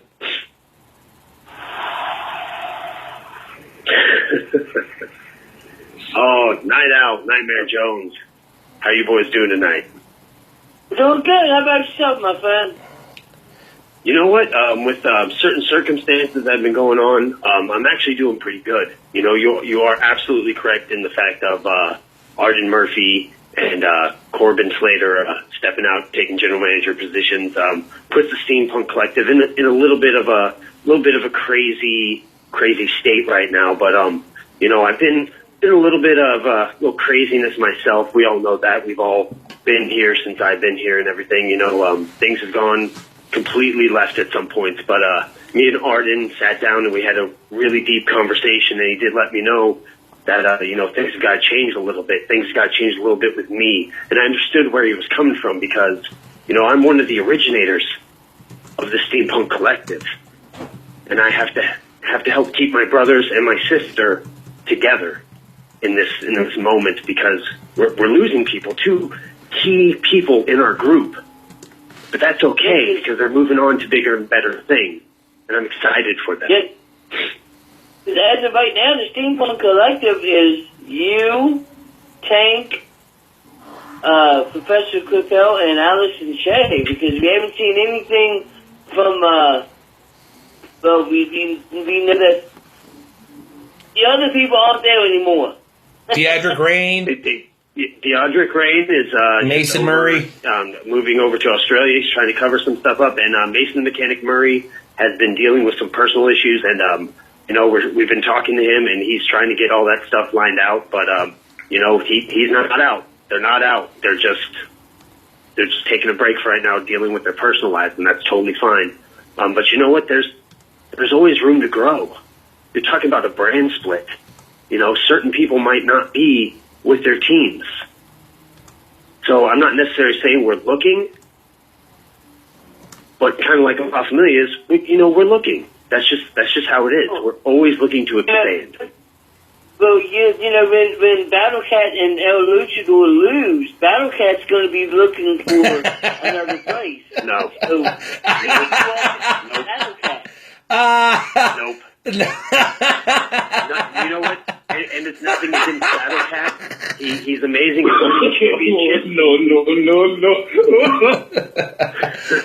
He's like my brother says, he is the underdog, but he tends to surprise people.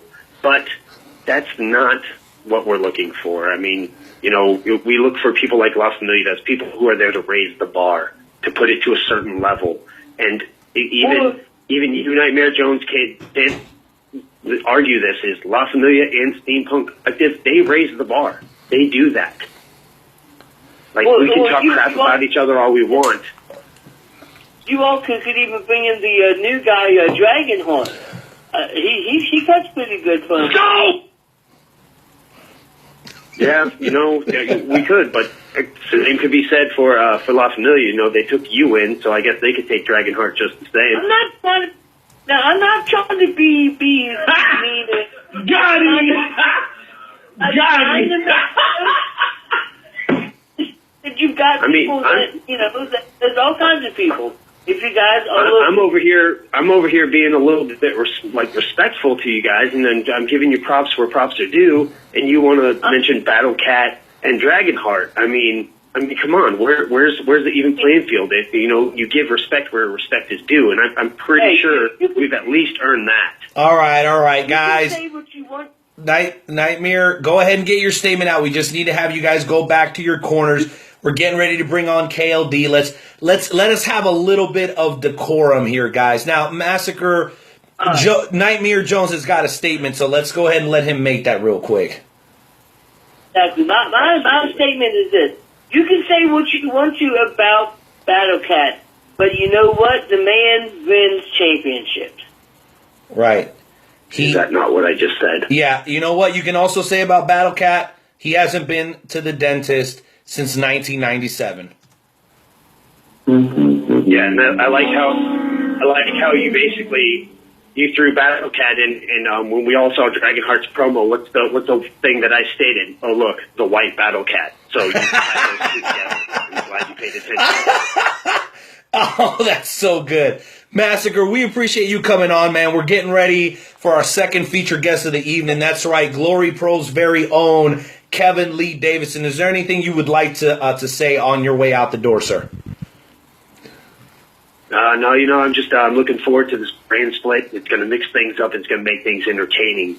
And I'm always looking towards the future. So you two gentlemen have a good night. And remember, as always, I'm here.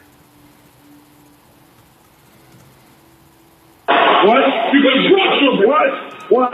What? What does that mean? I don't get that. Listen, I'm a fan of Massacre, Nightmare, but what does it mean I'm here? Clearly you're here, because if you weren't here, then you couldn't say I'm here. Hey, I'm not trying to be overly critical. I just don't get the whole I'm here thing. Duh, we know you're here. We heard you. You've been talking to us for the last couple of minutes.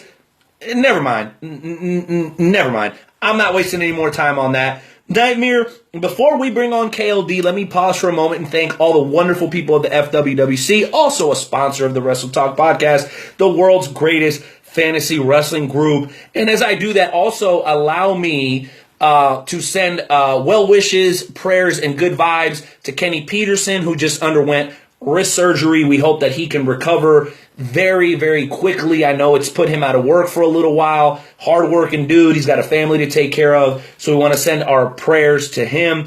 Also, we want to send our prayers to Alicia, the wife of one of our founding members, DeJuan Mills' wife. She was recently in a car wreck. I think she's going to be fine. But that was a kind of a dangerous situation she was in. And fortunately, I think she's going to be okay. And then last but not least, on a personal note, Joe, unless you have one, I want to send my thought, prayers, and good vibes to my buddy Ward, who I worked with for many, many years. His department was expunged, and he was let go, and he's got a bill, and he's got bills and a car payment, a house payment, all that. So as much as we love talking pro wrestling, having a good time around here like we had with Brandon Aarons, let's keep in mind, man, there are people out there truly suffering, which is why we do the Wrestle Talk podcast, man. We want people to be able to forget about that. Okay, come on in. Have a good time, be able to raise their heads and just enjoy conversation about professional wrestling, which we love, unless you're Mia Khalifa and you want to talk shit about something you know nothing about. Maybe she can go and spend a little bit of time under somebody else's waist, if you know what I'm saying. Got him! Got him! That being said, ladies and gentlemen, in a couple of weeks, man, I know it feels crazy, but in a couple of weeks, man, Glory Pro's 1-year anniversary, ladies and gentlemen, the hottest, not one of, but the hottest promotion pretty much anywhere. I'm going to say in the Midwest, but I think pretty much anywhere. There's a man that personifies Glory Pro, and that man is going to join us next. We got a little bit of music we're going to play as we bring him in. Folks, a man who has made the rounds all over. He's been in Europe. He's done South U.S. He's done North U.S. I mean, this guy is just basically at the tip of the iceberg of what he's going to do in his career, and he's been cordial enough once again to join us. Without further ado, welcome in. Hope you got that music ready, intern Timmy, Kevin Lee Davidson.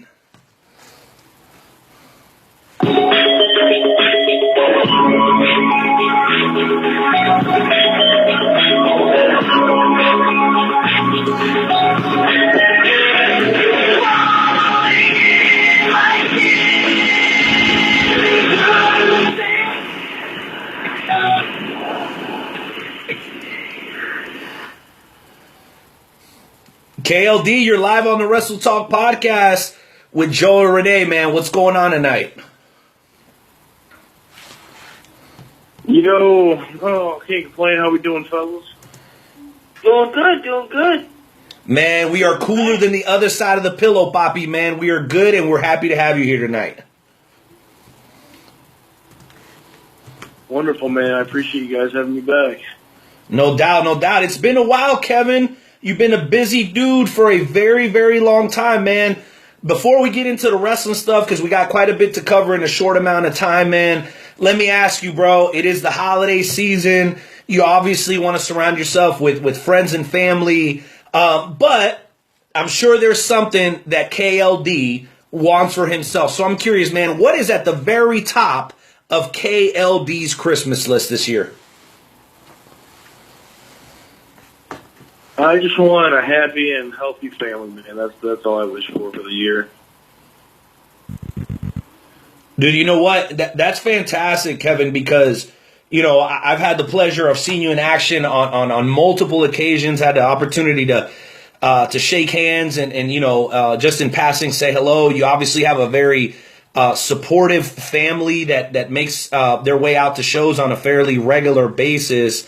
I'm curious to know, man, your upbringing. Obviously, you played football for many, many years and then made your way into the professional wrestling world, man. Have they always been as supportive as they are today? Or was there a point where maybe your mom was like, yo, wrestling for real?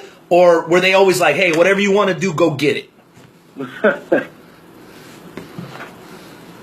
Since day one, man. Obviously, when I was younger and I was a fan as a child, they were kind of iffy on that, but they've always been supportive since day one, man. I played sports ever since I was in preschool. They've been at every single soccer game, every single baseball game, every single basketball game. Sometimes they even travel to see some of my basketball games. Same with football, every wrestling meet I've ever had. And yeah, once I got in the professional wrestling game, the sport, it didn't change one bit, man. They're definitely am blessed to have a great family. Dude, no doubt about it, man. And that's something that's awesome because, around the holidays, as much fun as we have, there's always that moment where, especially as we continue to get a little bit older, as time goes on, we lose loved ones. And the holidays always kind of brings that, maybe back to the forefront. Hey, I remember a couple years ago, like my wife, for example, lost an uncle a couple years ago around the holidays, and it can be very tough. So for those of you who can't seem to find a reason to be thankful around this time of year, remember the people you used to have around you, and that's plenty of reason to be thankful for sure. So in switching gears real quick, let me ask you this. We asked this question to your old buddy Brandon Aarons, man. It is the holiday season, man, and you know what? It's the season where some of our favorite movies come out, or are replayed all over TV. So I'm curious, man, when the holidays hit, Kevin, what is one of those movies that every year without fail you have to make sure you sit in front of the TV and watch before the season is over? Well, the number one above all is definitely Friday After Next. Christmas Vacation and the Santa Claus. My two runner-ups. Friday After Next, man, you kind of caught me off guard there, bro. That's a good one. Yeah, bro, it's a Christmas movie. It is a Christmas movie. I'm just wondering, you as a big guy, you've never found yourself in a situation where somebody has your nuts in a vice grip, have you? No, sir. Knock on wood. Not yet. Not yet. That's for sure. And I guess before we go into some the more wrestling stuff, you're a guy, man. You got a pretty versatile taste when it comes to music. Okay, so I'm curious, man. What are you bumping these days, man? Like, what is KLD listening to when he's pumping some iron? You know what I mean? Oh, man, I'm listening to everything, man. Honestly, my homie's Volumes just dropped a new record this year that I've really been playing a lot this year. Real Friends came out with a new album not too long ago. I've been bumping. Today in the gym while I was getting my pump in, I was listening to the Recession by Jeezy. So, I mean, I'm really all over the place when it comes to music. All right, well, I got to ask this question. Joe, I know you want to jump in here before we get into some of the wrestling stuff, but what about the new Wu-Tang joint? KLD's not rocking with the Wu-Tang joint? Oh, bro, no, I'm hip, man. Yeah, they had that one. I forget where I found it. I think I was reading an article on something. The first single they put out. I forget what it was called, but that shit was lit, man. I bumped that album for, I think, the next 2.5 weeks after I heard that single, man. Fire, bro. Great, excellent album by Wu-Tang. Definitely a fan of it. Dude, no doubt, man. Listen, I keep trying to tell people, listen, we welcome everybody into the Wrestle Talk family, but if you're not rocking with Wu-Tang, you better go hit up Jericho or something, because we're not effing with you if you don't rock with Wu-Tang around here. no doubt. So, Joe, I know you're going to... Or at least reevaluate. Yeah, that's right. You need to reevaluate your life if you're not rocking with Wu-Tang. That's for sure. So, Joe, I'm going to let you jump in here in just a second, but I did want to get into some of the wrestling stuff, Kevin. Obviously, in the last couple of years, you've basically taken a stamp and put your name all over the wrestling scene from your time that you spent over in Europe, and then since coming back, things have really picked up for you. For the better part of 2017, you were part of a promotion that spanned not only in Kansas City, but also in the St. Louis area, known as the National Wrestling League, the NWL. You went into the NWL, I'm sure, pretty optimistic as Todd Letterman. There came a point where you decided to mutually part ways with them. I'm curious, man. A lot of this story hasn't been told, so if it's okay, I wanted to ask you, why did you leave NWL? I left for a few reasons, man. First and foremost, Kansas City's a wonderful city. I enjoyed my 6 months there, but when it comes down to it, I'm a St. Louis guy. I'm born and bred in St. Louis. I'm from St. Louis. I'm extremely rooted in St. Louis. You know, my family's here. My girlfriend's here. All my friends are here. Kids, people I grew up with. Like, this is just, St. Louis is my city. So I obviously was very homesick. Amongst the personal reasons, I miss the Indies too, man. I know they changed their schedule up a little bit, but only wrestling every 2 weeks just wasn't cutting it for me, man. I appreciate that they put me in the forefront. You know, I was the face of the St. Louis brand for, the longest. I was the first champion. And, I enjoyed my time there. I did. I worked with, some great people. I had some fun matches while I was there. But yeah, at the end of the day, man, I just had, in my personal life, I don't want to go too far into it, but, it was a little almost falling apart right in front of my face, man, with, multiple, situations back home, and my work schedule wasn't really matching up with my school schedule, so my grades were falling behind, and I'm really, trying to get this school stuff over with. So, it's just a multitude of things, man. It was a whole storm of stuff, but, yeah, and then, boiling down to just really missing the Indies, man, miss being on the road with the boys, miss, wrestling 3 to 5 times a week. I love pro wrestling, and only wrestle, it was a great job while I had it, but, only wrestling, once every 2 weeks or once a week at most it just wasn't cutting it for me. Well, I understand, and I think you might have already answered my second question. And I know that we kind of keep in touch. I think you got a certain amount of respect for us here at Wrestle Talk, and we definitely are big fans and supporters of KLD.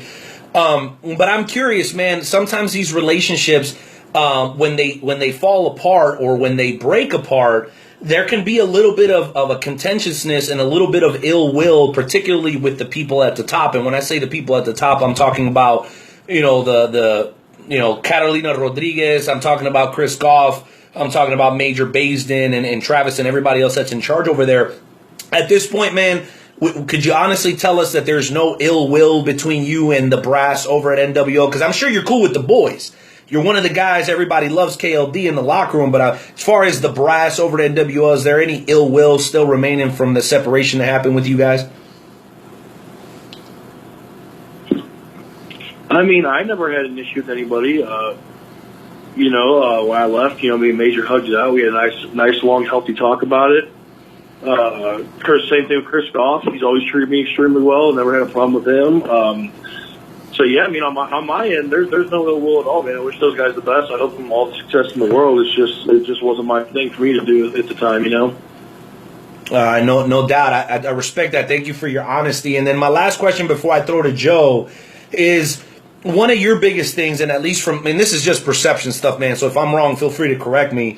You're a guy, I think, that's always kind of beloved in the locker room. Guys love having you there. You're a fun-loving guy. For a big guy, you're very approachable. So is there a part of you that kind of misses some of the guys in that locker room? I know you became close friends with the Royal Blood and with Mike Outlaw. Maybe you had a relationship with him even before then. So do you still keep tabs, and are you still friends with some of the guys in that locker room? Oh, absolutely, man. I talk to most of those guys on a regular basis. Mike Outlaw was my roommate while I was there, so it's good to have him back on the indie scene. I don't know if you've seen that yet, but he's back working the circuits, and I couldn't be happier to have him back out here, hitting the roads with us.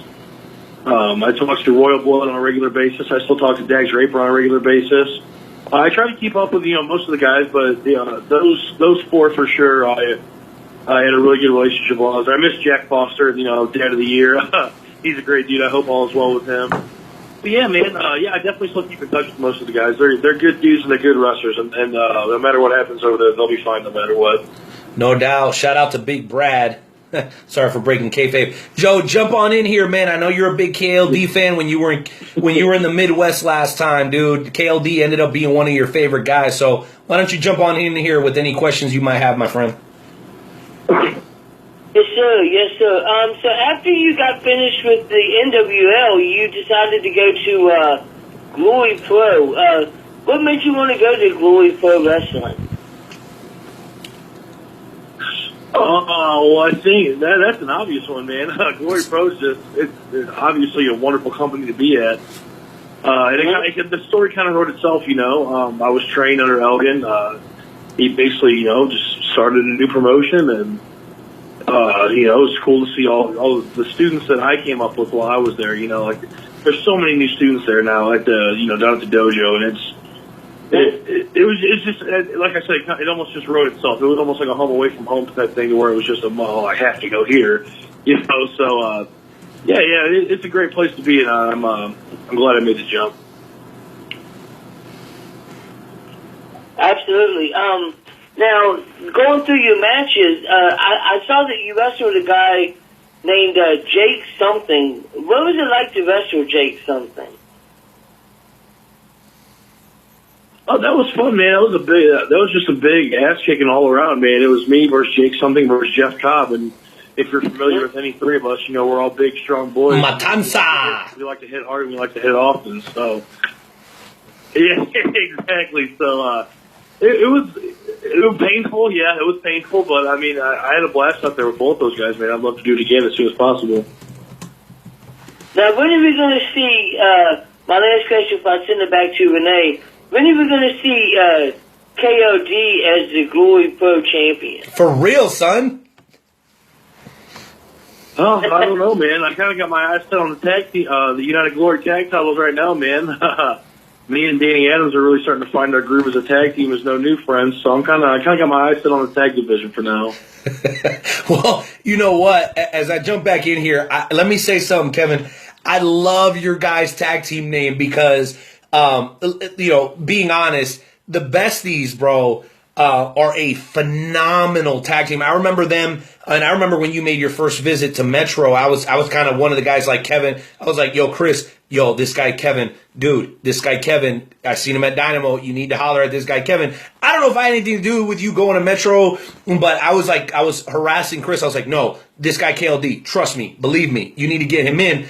And so, as you know, the Besties were always coming out to KC and doing Metro and shit. And I was like, yo, it would be dope to see Kevin with a tag team partner facing off against the besties, and I never imagined that it would actually like become a thing. Not that you guys are in a rivalry or anything like that right now, though they just happen to be a very successful tag team. And then you team up with Danny, who I know is one of your boys, and then you call yourselves No New Friends. So I'm praying to God Michael Elgin, I don't know if he listens to the show, I'm sure he doesn't, but I'm sure the word will get to him. Though we need to see a besties versus No New Friends, because you're talking about the besties versus No New Friends. I love the name, Kevin. It is phenomenal, and I don't know Danny all that well. I think I know you a little bit better, but that name just fits so well, dude. And I hope you guys have a ton of success as a tag team, because I know you guys genuinely are really great friends. And so as far as I'm concerned, you got the talent, you got the chemistry. Now it's about getting the opportunity, dude. So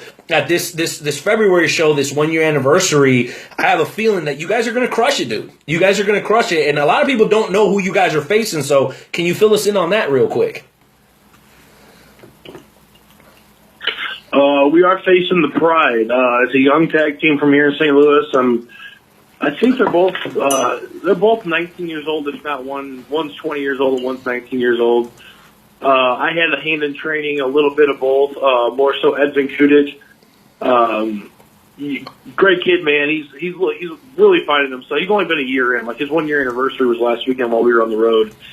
And he's really starting to find himself like as a wrestler. And it's really cool to see only a year in.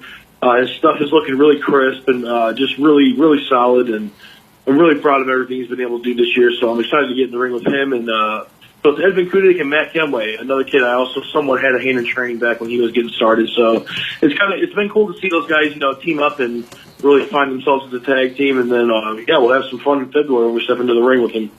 No doubt, man. And that show is going to be amazing, man. I mean, I look at the card and, a lot of people are immediately pointing to AR Fox versus Naito. I mean, you think about Naito's last year and a half, and you think about AR Fox, probably one of the most entertaining matches that I've ever seen in my young wrestling fanhood. The match that he had in Lucha Underground at Ultima Lucha against Killshot. That match was absolutely nuts. But Kevin, on our road to February, on our road to the 1 year anniversary show, just like with anything in life, there have been some hiccups, there have been some bumps in the road. So I'd be remiss if I didn't ask you about the situation that took place, some of the speculation. A lot of people are going on social media and acting like they know what happened. And, I don't know if you listened to the show a little bit earlier, my shoot and shout segment, which is when we talk, do a little venting or whatever. I said, look, you guys cannot comment on situations you're not privy to. Don't act like an expert. Don't act like you know if you really don't know. So let me ask somebody who's a little bit close to the situation. You're one of the students, one of the proteges, one of the guys that calls himself a Michael Elgin guy. First off, let me ask you, man, how is Mike doing? Because recently he's come under fire due to some of the accusations. And that's what they are, ladies and gentlemen. At this point, they're nothing but accusations that have been slung his way. How is Mike doing? Is he holding up okay? And do you believe that Michael Elgin, before too long, will be back to being the same Michael Elgin that we've always known, loved, and respected? Honestly, I really haven't spoken with him much outside of a business perspective. For those who are unaware, Michael Elgin is no longer a part of Glory Pro as an owner or a competitor. Me and Danny Adams have been minority owners since back in June. So we basically just took over the whole show. The paperwork just got done today, so it's final now. Michael Elgin's no longer with us. So, and to touch on something else you said, the accusations, I'm not sure he was really accused of anything. I think he was kind of just, there was some conversations leaked. I'm not kind of sure what context they were in. I know some very vulgar things were said. He says they were taken out of context. She says they weren't. I have no idea. I don't have a dog in the fight. I'm not sure exactly what happened between them two. But, yeah, I mean, obviously he had to take a step back. Luckily, he's been working well with me and Dan to get all the paperwork done, all the money transferred over to our names. So, yeah, we basically said we've parted ways since everything's went down. Well, that's really unfortunate, man. And, hey, and we're in an age now, Kevin, where you can make an accusation, you can file a lawsuit, and, this country, which I love, and we always, kind of play the Carl Lewis thing at the beginning of the show as kind of a rib.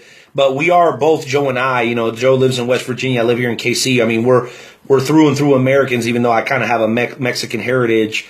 And it's kind of sad to me that it's almost like you're guilty to proven innocent these days. So, on behalf of Wrestle Talk and the Wrestle Talk podcast, we hope Michael knows that we love him and we care about him, and we appreciate the fact that he was willing to spend some time with us a couple of weeks back and be a guest.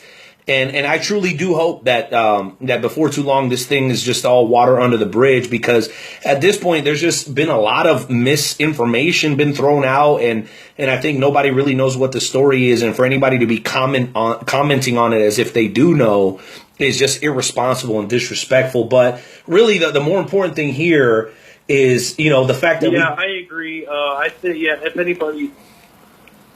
I mean, as an owner of the company, obviously legal things keep me from talking on the situation, but I do know legal actions have been taken in a few different forms. So I'm not sure what's going to happen or what's going to go with what, but I really do wish that people would, calm down and really, collect before, making a statement on something that they're not really informed on.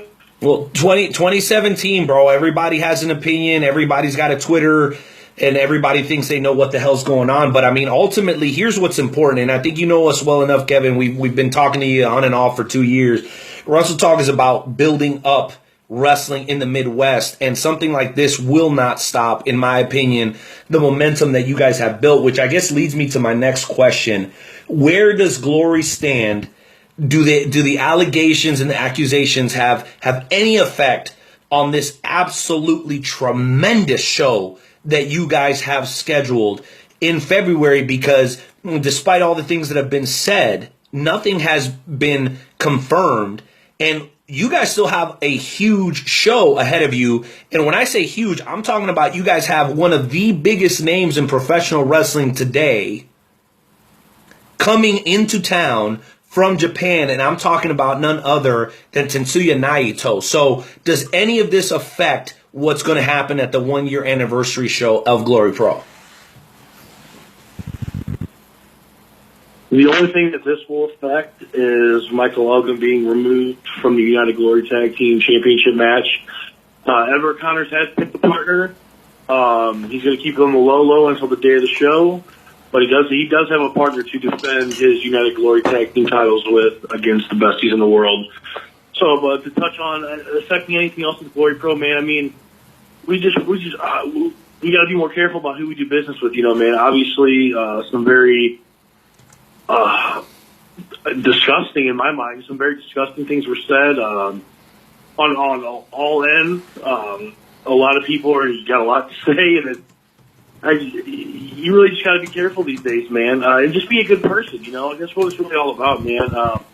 Just don't treat people like shit. Just be a good person. Don't do shitty things, and the world won't return shit to you in the process. So hopefully, we'll just keep a closer eye on who we're doing business with, and we'll be able to hopefully, if something like this were to happen again, which God forbid anything like this does ever happen again, that the people in control, me and Dan, will not keep a lid on it. We will definitely take action immediately if something like this were to happen again. No, I have no doubt about it, man. You've always been a man of your word. You say you're coming on the show, you always show up and handle business. Well, listen, now that we've covered some of that tumultuous stuff, man, let's get back into to having a little bit of fun with the few minutes we have left. We obviously, as you know, we always do the Wrestle Talk Game Show Challenge. But we do want to encourage everybody, man, to make sure you keep an eye out for Glory Pro. I wish I could say, hey, go out and get your tickets. 600 seats, sold out 2 months before the show. The controversy, all the shenanigans, all the accusations that have been made have had no ill effect other than the unfortunate, departure of Michael Elgin from the promotion. But listen, the show is going to be tremendous, guys. I don't know what they're going to do. I don't know what you guys are going to do, Kevin, as far as broadcasting it and let people see it while it's going on. But I can tell you right now, man, myself, the rest of the Wrestle Talk family, we are rolling up in that SOB about 12 deep. Okay, and most of us are out-of-towners, KC guys, Cape guys, Chicago guys, couple guys coming from VA and West Virginia. So I want you to understand we are going to be there in support of Glory Pro, because that's what we do here on the Wrestle Talk podcast, man. Nothing is going to stop us from making that trip out there in February. And, man, I'm getting chills just thinking about it, bro, because I was at the Glory show where Pentagon faced Mike, man. It was a crazy-ass show. And I know at that point you weren't necessarily in competition at Glory, but I know one thing for sure, man. You guys are going to put on a tremendous show, because that's what you've done since the very first show that ever happened at Glory, man. And I am so excited, bro, to be there. I cannot wait until February rolls around for that show to happen. With that said, man, how excited are you, bro? I mean, you're the owner, you're the guy over there, man. 600-seat venue, man, 2 months before the show. That is kind of an unprecedented thing for independent wrestling, at least in this area. How do you feel about that whole deal? You got to be proud, right? Absolutely, man. And obviously we appreciate your support. And, it's so awesome to hear that you guys are just coming from all over the country just to see a little independent promotion like us, man. It's really humbling.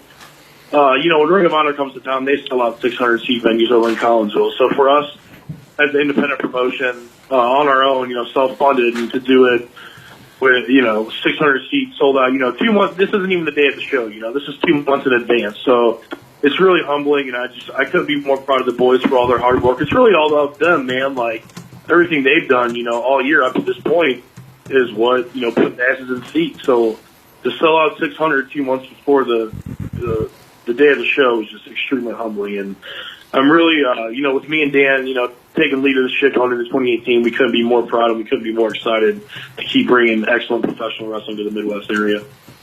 Oh, that's awesome, Kevin. We appreciate you sharing that with us, man. And again, I'm really excited about this show coming up, man. I know it's going to be absolutely tremendous. But with that being said, man, I know this may sound crazy to most people, man, but I am ready to step in the ring. The Night Owl is ready to face off against KLD in tonight's Wrestle Talk Podcast Game Show Challenge. Are you game, my friend? I suppose, yeah, let's do it. You're like, I'm already here. What am I going to do? Say no? All right, Nightmare Jones, hit the music, man. Let's go ahead. I'm not going to hang up on you. I know, right? That would be super rude. Anyway, Nightmare Jones, go ahead and hit the music, baby. Let's get into tonight's Wrestle Talk Podcast Game Show Challenge.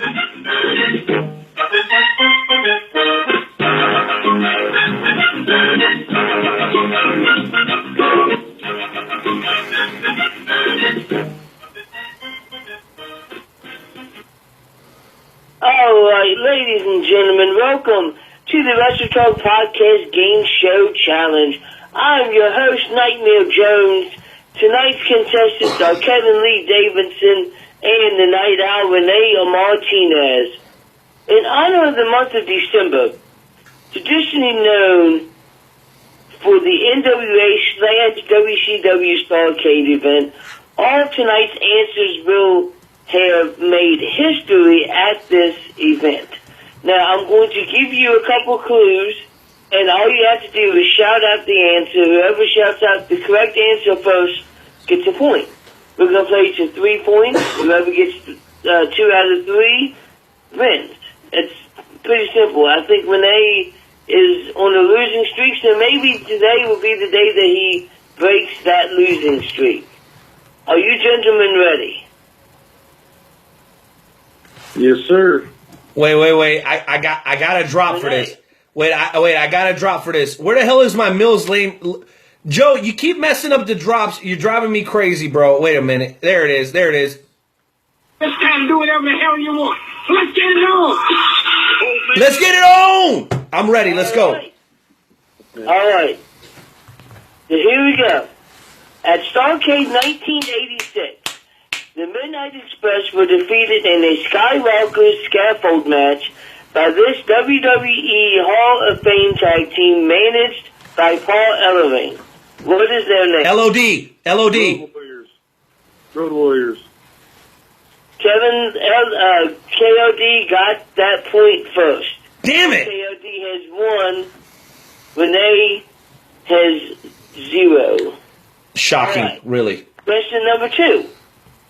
At Starrcade 1990, held in St. Louis, Missouri, this WWE Hall of Famer successfully defended the NWA World Heavyweight Championship against the Black Scorpion? Ric Flair. No, it's not Ric Flair. Black Scorpion ended up being Ric Flair. This gentleman recently wrestled. Oh, that's right. I just studied this like a month ago. He just wrestled. He wrestled recently for the WWE. Sting would be correct. Damn it! That's what I thought. Yeah, okay. Ain't that some bull Sting crap? would be correct. Now, Rene almost had it right because the Black Scorpion ended up being Ric Flair. Ric Flair, yeah, that was a good one. Yeah, I just watched that like a month ago. Yeah. Shenanigans. You were close. Okay. I'm not getting swept. I'm telling you right now. The next one. At Starrcade 1997, there's a great deal of controversy surrounding the main event. Sting walked out of Starrcade as the WCW World Heavyweight Champion by defeating what WWE Hall of Famer that had 24 icons? Hulk Hogan. Hulk Hogan would be correct. Oh my goodness. Are you serious right now, son? KLD, you have won the Wrestle Talk Podcast Game Show Challenge. Oh my So goodness. here is your music for winning that song. Yeah, all I do is win, win, win, no matter what. Got money on my mind, I can never get enough. And every time I step up in the building, everybody hands go up. And they say they out. Yeah. What? Yeah. You know what? Luke Roberts, Nightmare Jones, every single week, you guys set me up. You're going to ask this man a question about a Starrcade that happened where? St. Louis. Really? You know what? That's messed up. Is that a T-Pain baby cry? Yeah, that's a T-Pain baby cry, bro. They hit me with that every single damn week. Nightmare Jones, you know what? I'm getting tired of you guys. Set me up. KLD is from where? He's from St. Louis. You happen to ask an NWO question about St. Louis. Really? Now you're gonna hit me with the cry? Really? Man. Bro, alright. Fine. At least I get to lose to a man who is a former NWL STL champion, a man who is one half of No New Friends with Danny Adams, and a man that before too long is going to be Glory Pro Tag Team Champion without a doubt in my question. Kevin, it's been a blast. It's been an honor. It's been a pleasure, man. Do us a favor. Tell everybody how they can keep tabs on you, Danny, and more importantly, Glory Pro Wrestling. You can follow me on both Twitter and Instagram at KLD_1118. You can follow Danny at Danny Adams 93. We'll both be pushing merch and the No New Friends stuff. So yeah, follow us on social media and keep in touch. Say hi. All right, Kevin, appreciate it. One last time, man, tell folks about this show, this sold out show in February, bro. Please. Yeah, sold out of the Meridian Ballroom on the Edwardsville campus in Southern Illinois. Please follow us on Twitter and Instagram as well at We Are Glory Pro. Emphasis, We Are Glory Pro. Us, the boys, the fans, the girls, everything all in between. We Are Glory Pro, and we hope you continue stick with us through 2018. No doubt. You know we will, man. As always, Kevin, you are a beloved member of the Wrestle Talk family, bro. You take care of yourself, and we'll catch you in February over in the STL, baby. Sounds good, boys. Appreciate you having me. You got it, fam. Take it easy. Peace. Nightmare, I'm sick and tired of you setting me up for losses every week. All right, now, Rene, usually we do this segment right after the FWWC, but we're doing things a little different tonight. So, ladies and gentlemen, closing out the show tonight, the one, the only, Big Daddy P.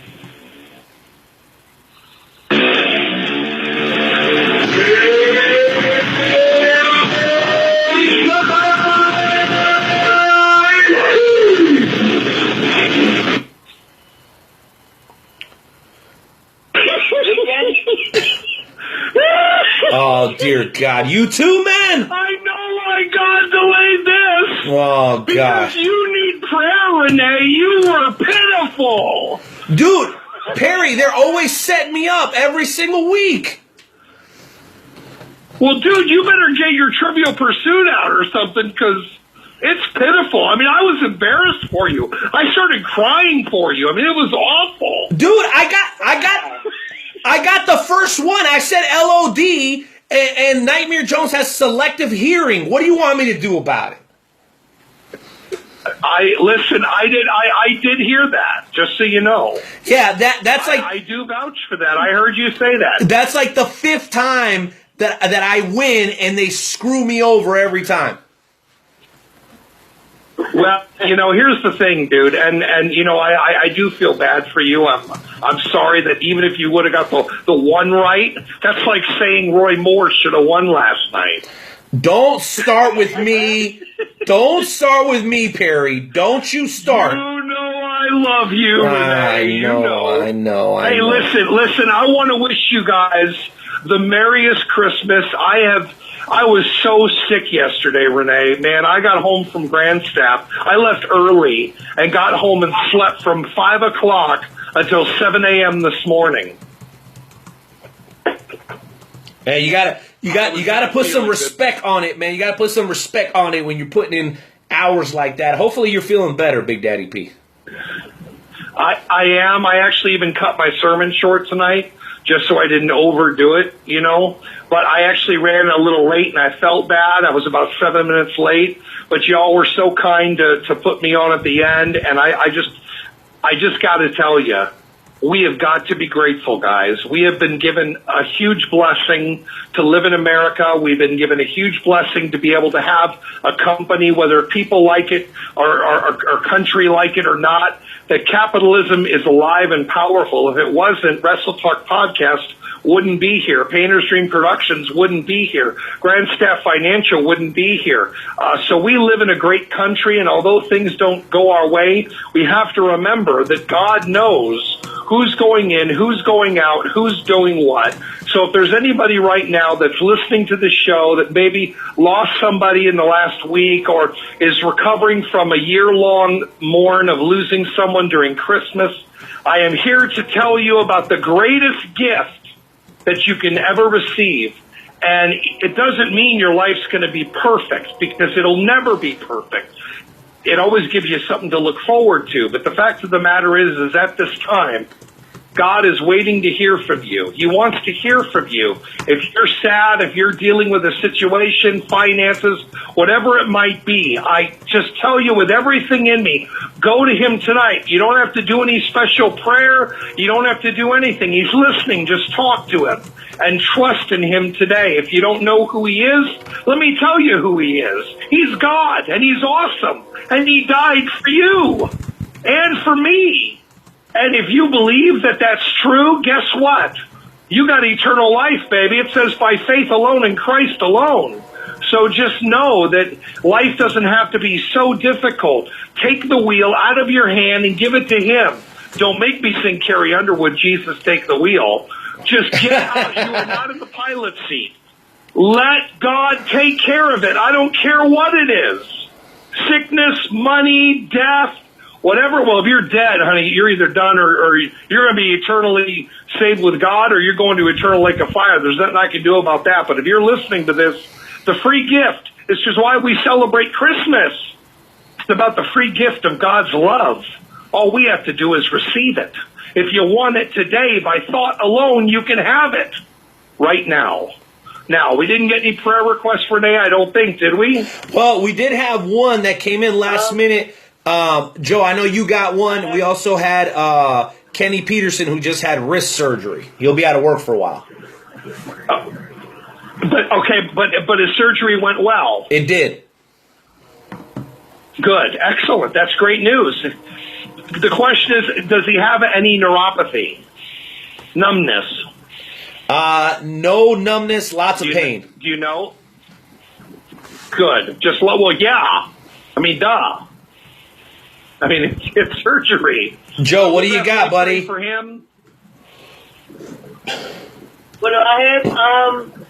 Recently, the other day, one of my favorite YouTubers, Angle Grandpa, passed away, so I just wanted to say a prayer for his family in this time.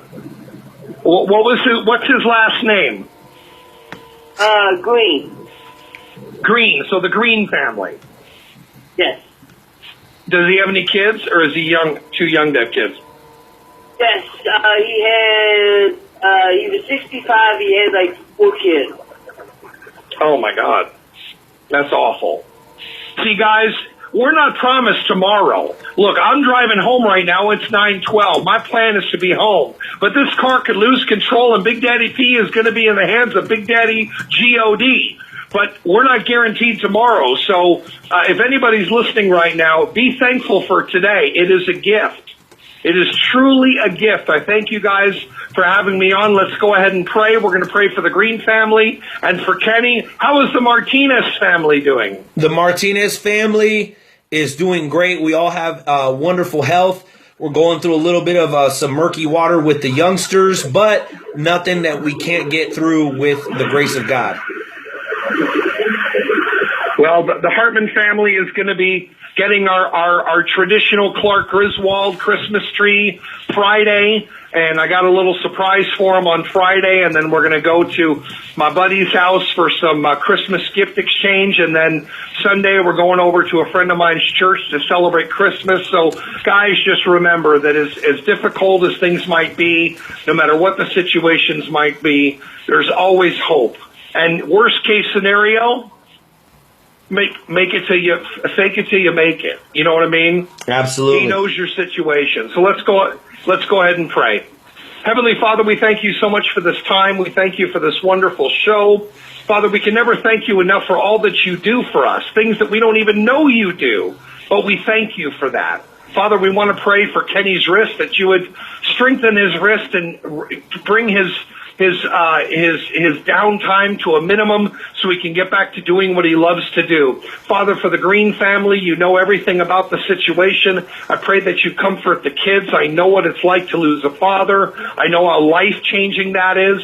So I just pray that you bring people from the north, the south, and the east and west to bring comfort to that family today.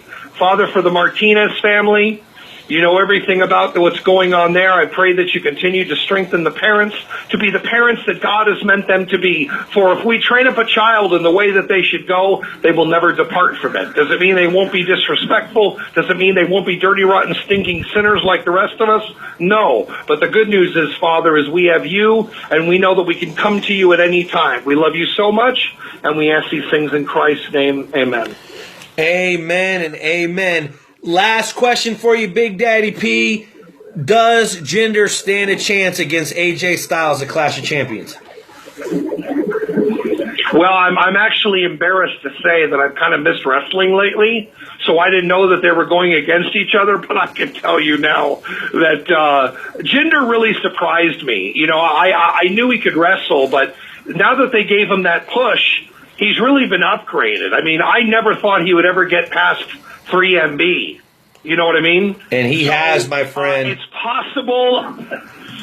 I honestly doubt it. One of the things I love about the WWE is when they have somebody like AJ Styles who has clearly done his homework and done his independent work, has done his Japan work. I mean, the man has dedicated his life to wrestling, and when they have somebody like that, they surely show the necessary reverence for them.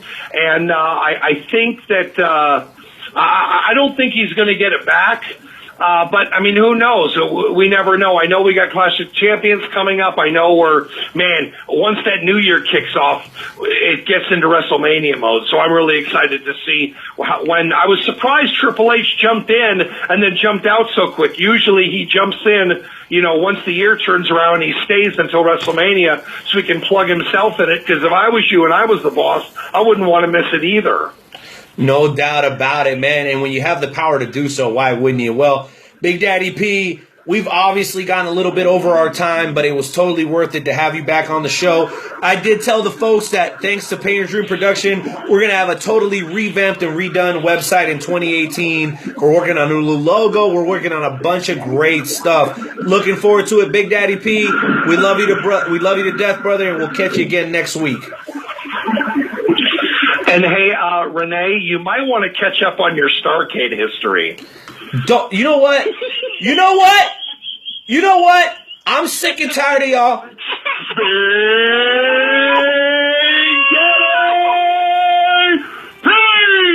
Oh my goodness. I'm serious. Nightmare, closing thoughts, because I'm ready to go now. I'm just ready to go. What a great show. Thank you, everybody, for tuning in. Thank you, Brandon Aarons. Awesome. It's always great to have you come on. You are more than welcome to come on anytime that you want to. We promise not to make fun of your height. KLD, thank you for coming on and talking to us and setting the record straight for Glory Pro and talking about this amazing event that has been sold out 2 months before the show even happened. I am so jealous, Rene, that you are going to be there. Just can you do me one favor while you're there? If you get to talk to the manager, Jason Saint, can you try to put a word out and get him to come onto the Wrestle Talk podcast? Dude, no doubt about it, man. I would love to have him come on the show. And you know what? This feels appropriate because we always play a bit of the song but never hear the whole thing. So we're going to go ahead and close tonight's show out with Big Daddy P's theme song. It's a great song. It's got a great message. And it's been a great show. Thanks to everybody that's a member of the Wrestle Talk family. All we ever ask you to do is to support us, share us, like us, and continue to enjoy the entertainment we provide every single week. Available to you 24/7 at www.WrestleTalkPodcast.com. Night Owl, Nightmare Jones, signing off. We are out of here. Adios y buenas noches. Peace. Thank you for using Blog Talk Radio. Goodbye.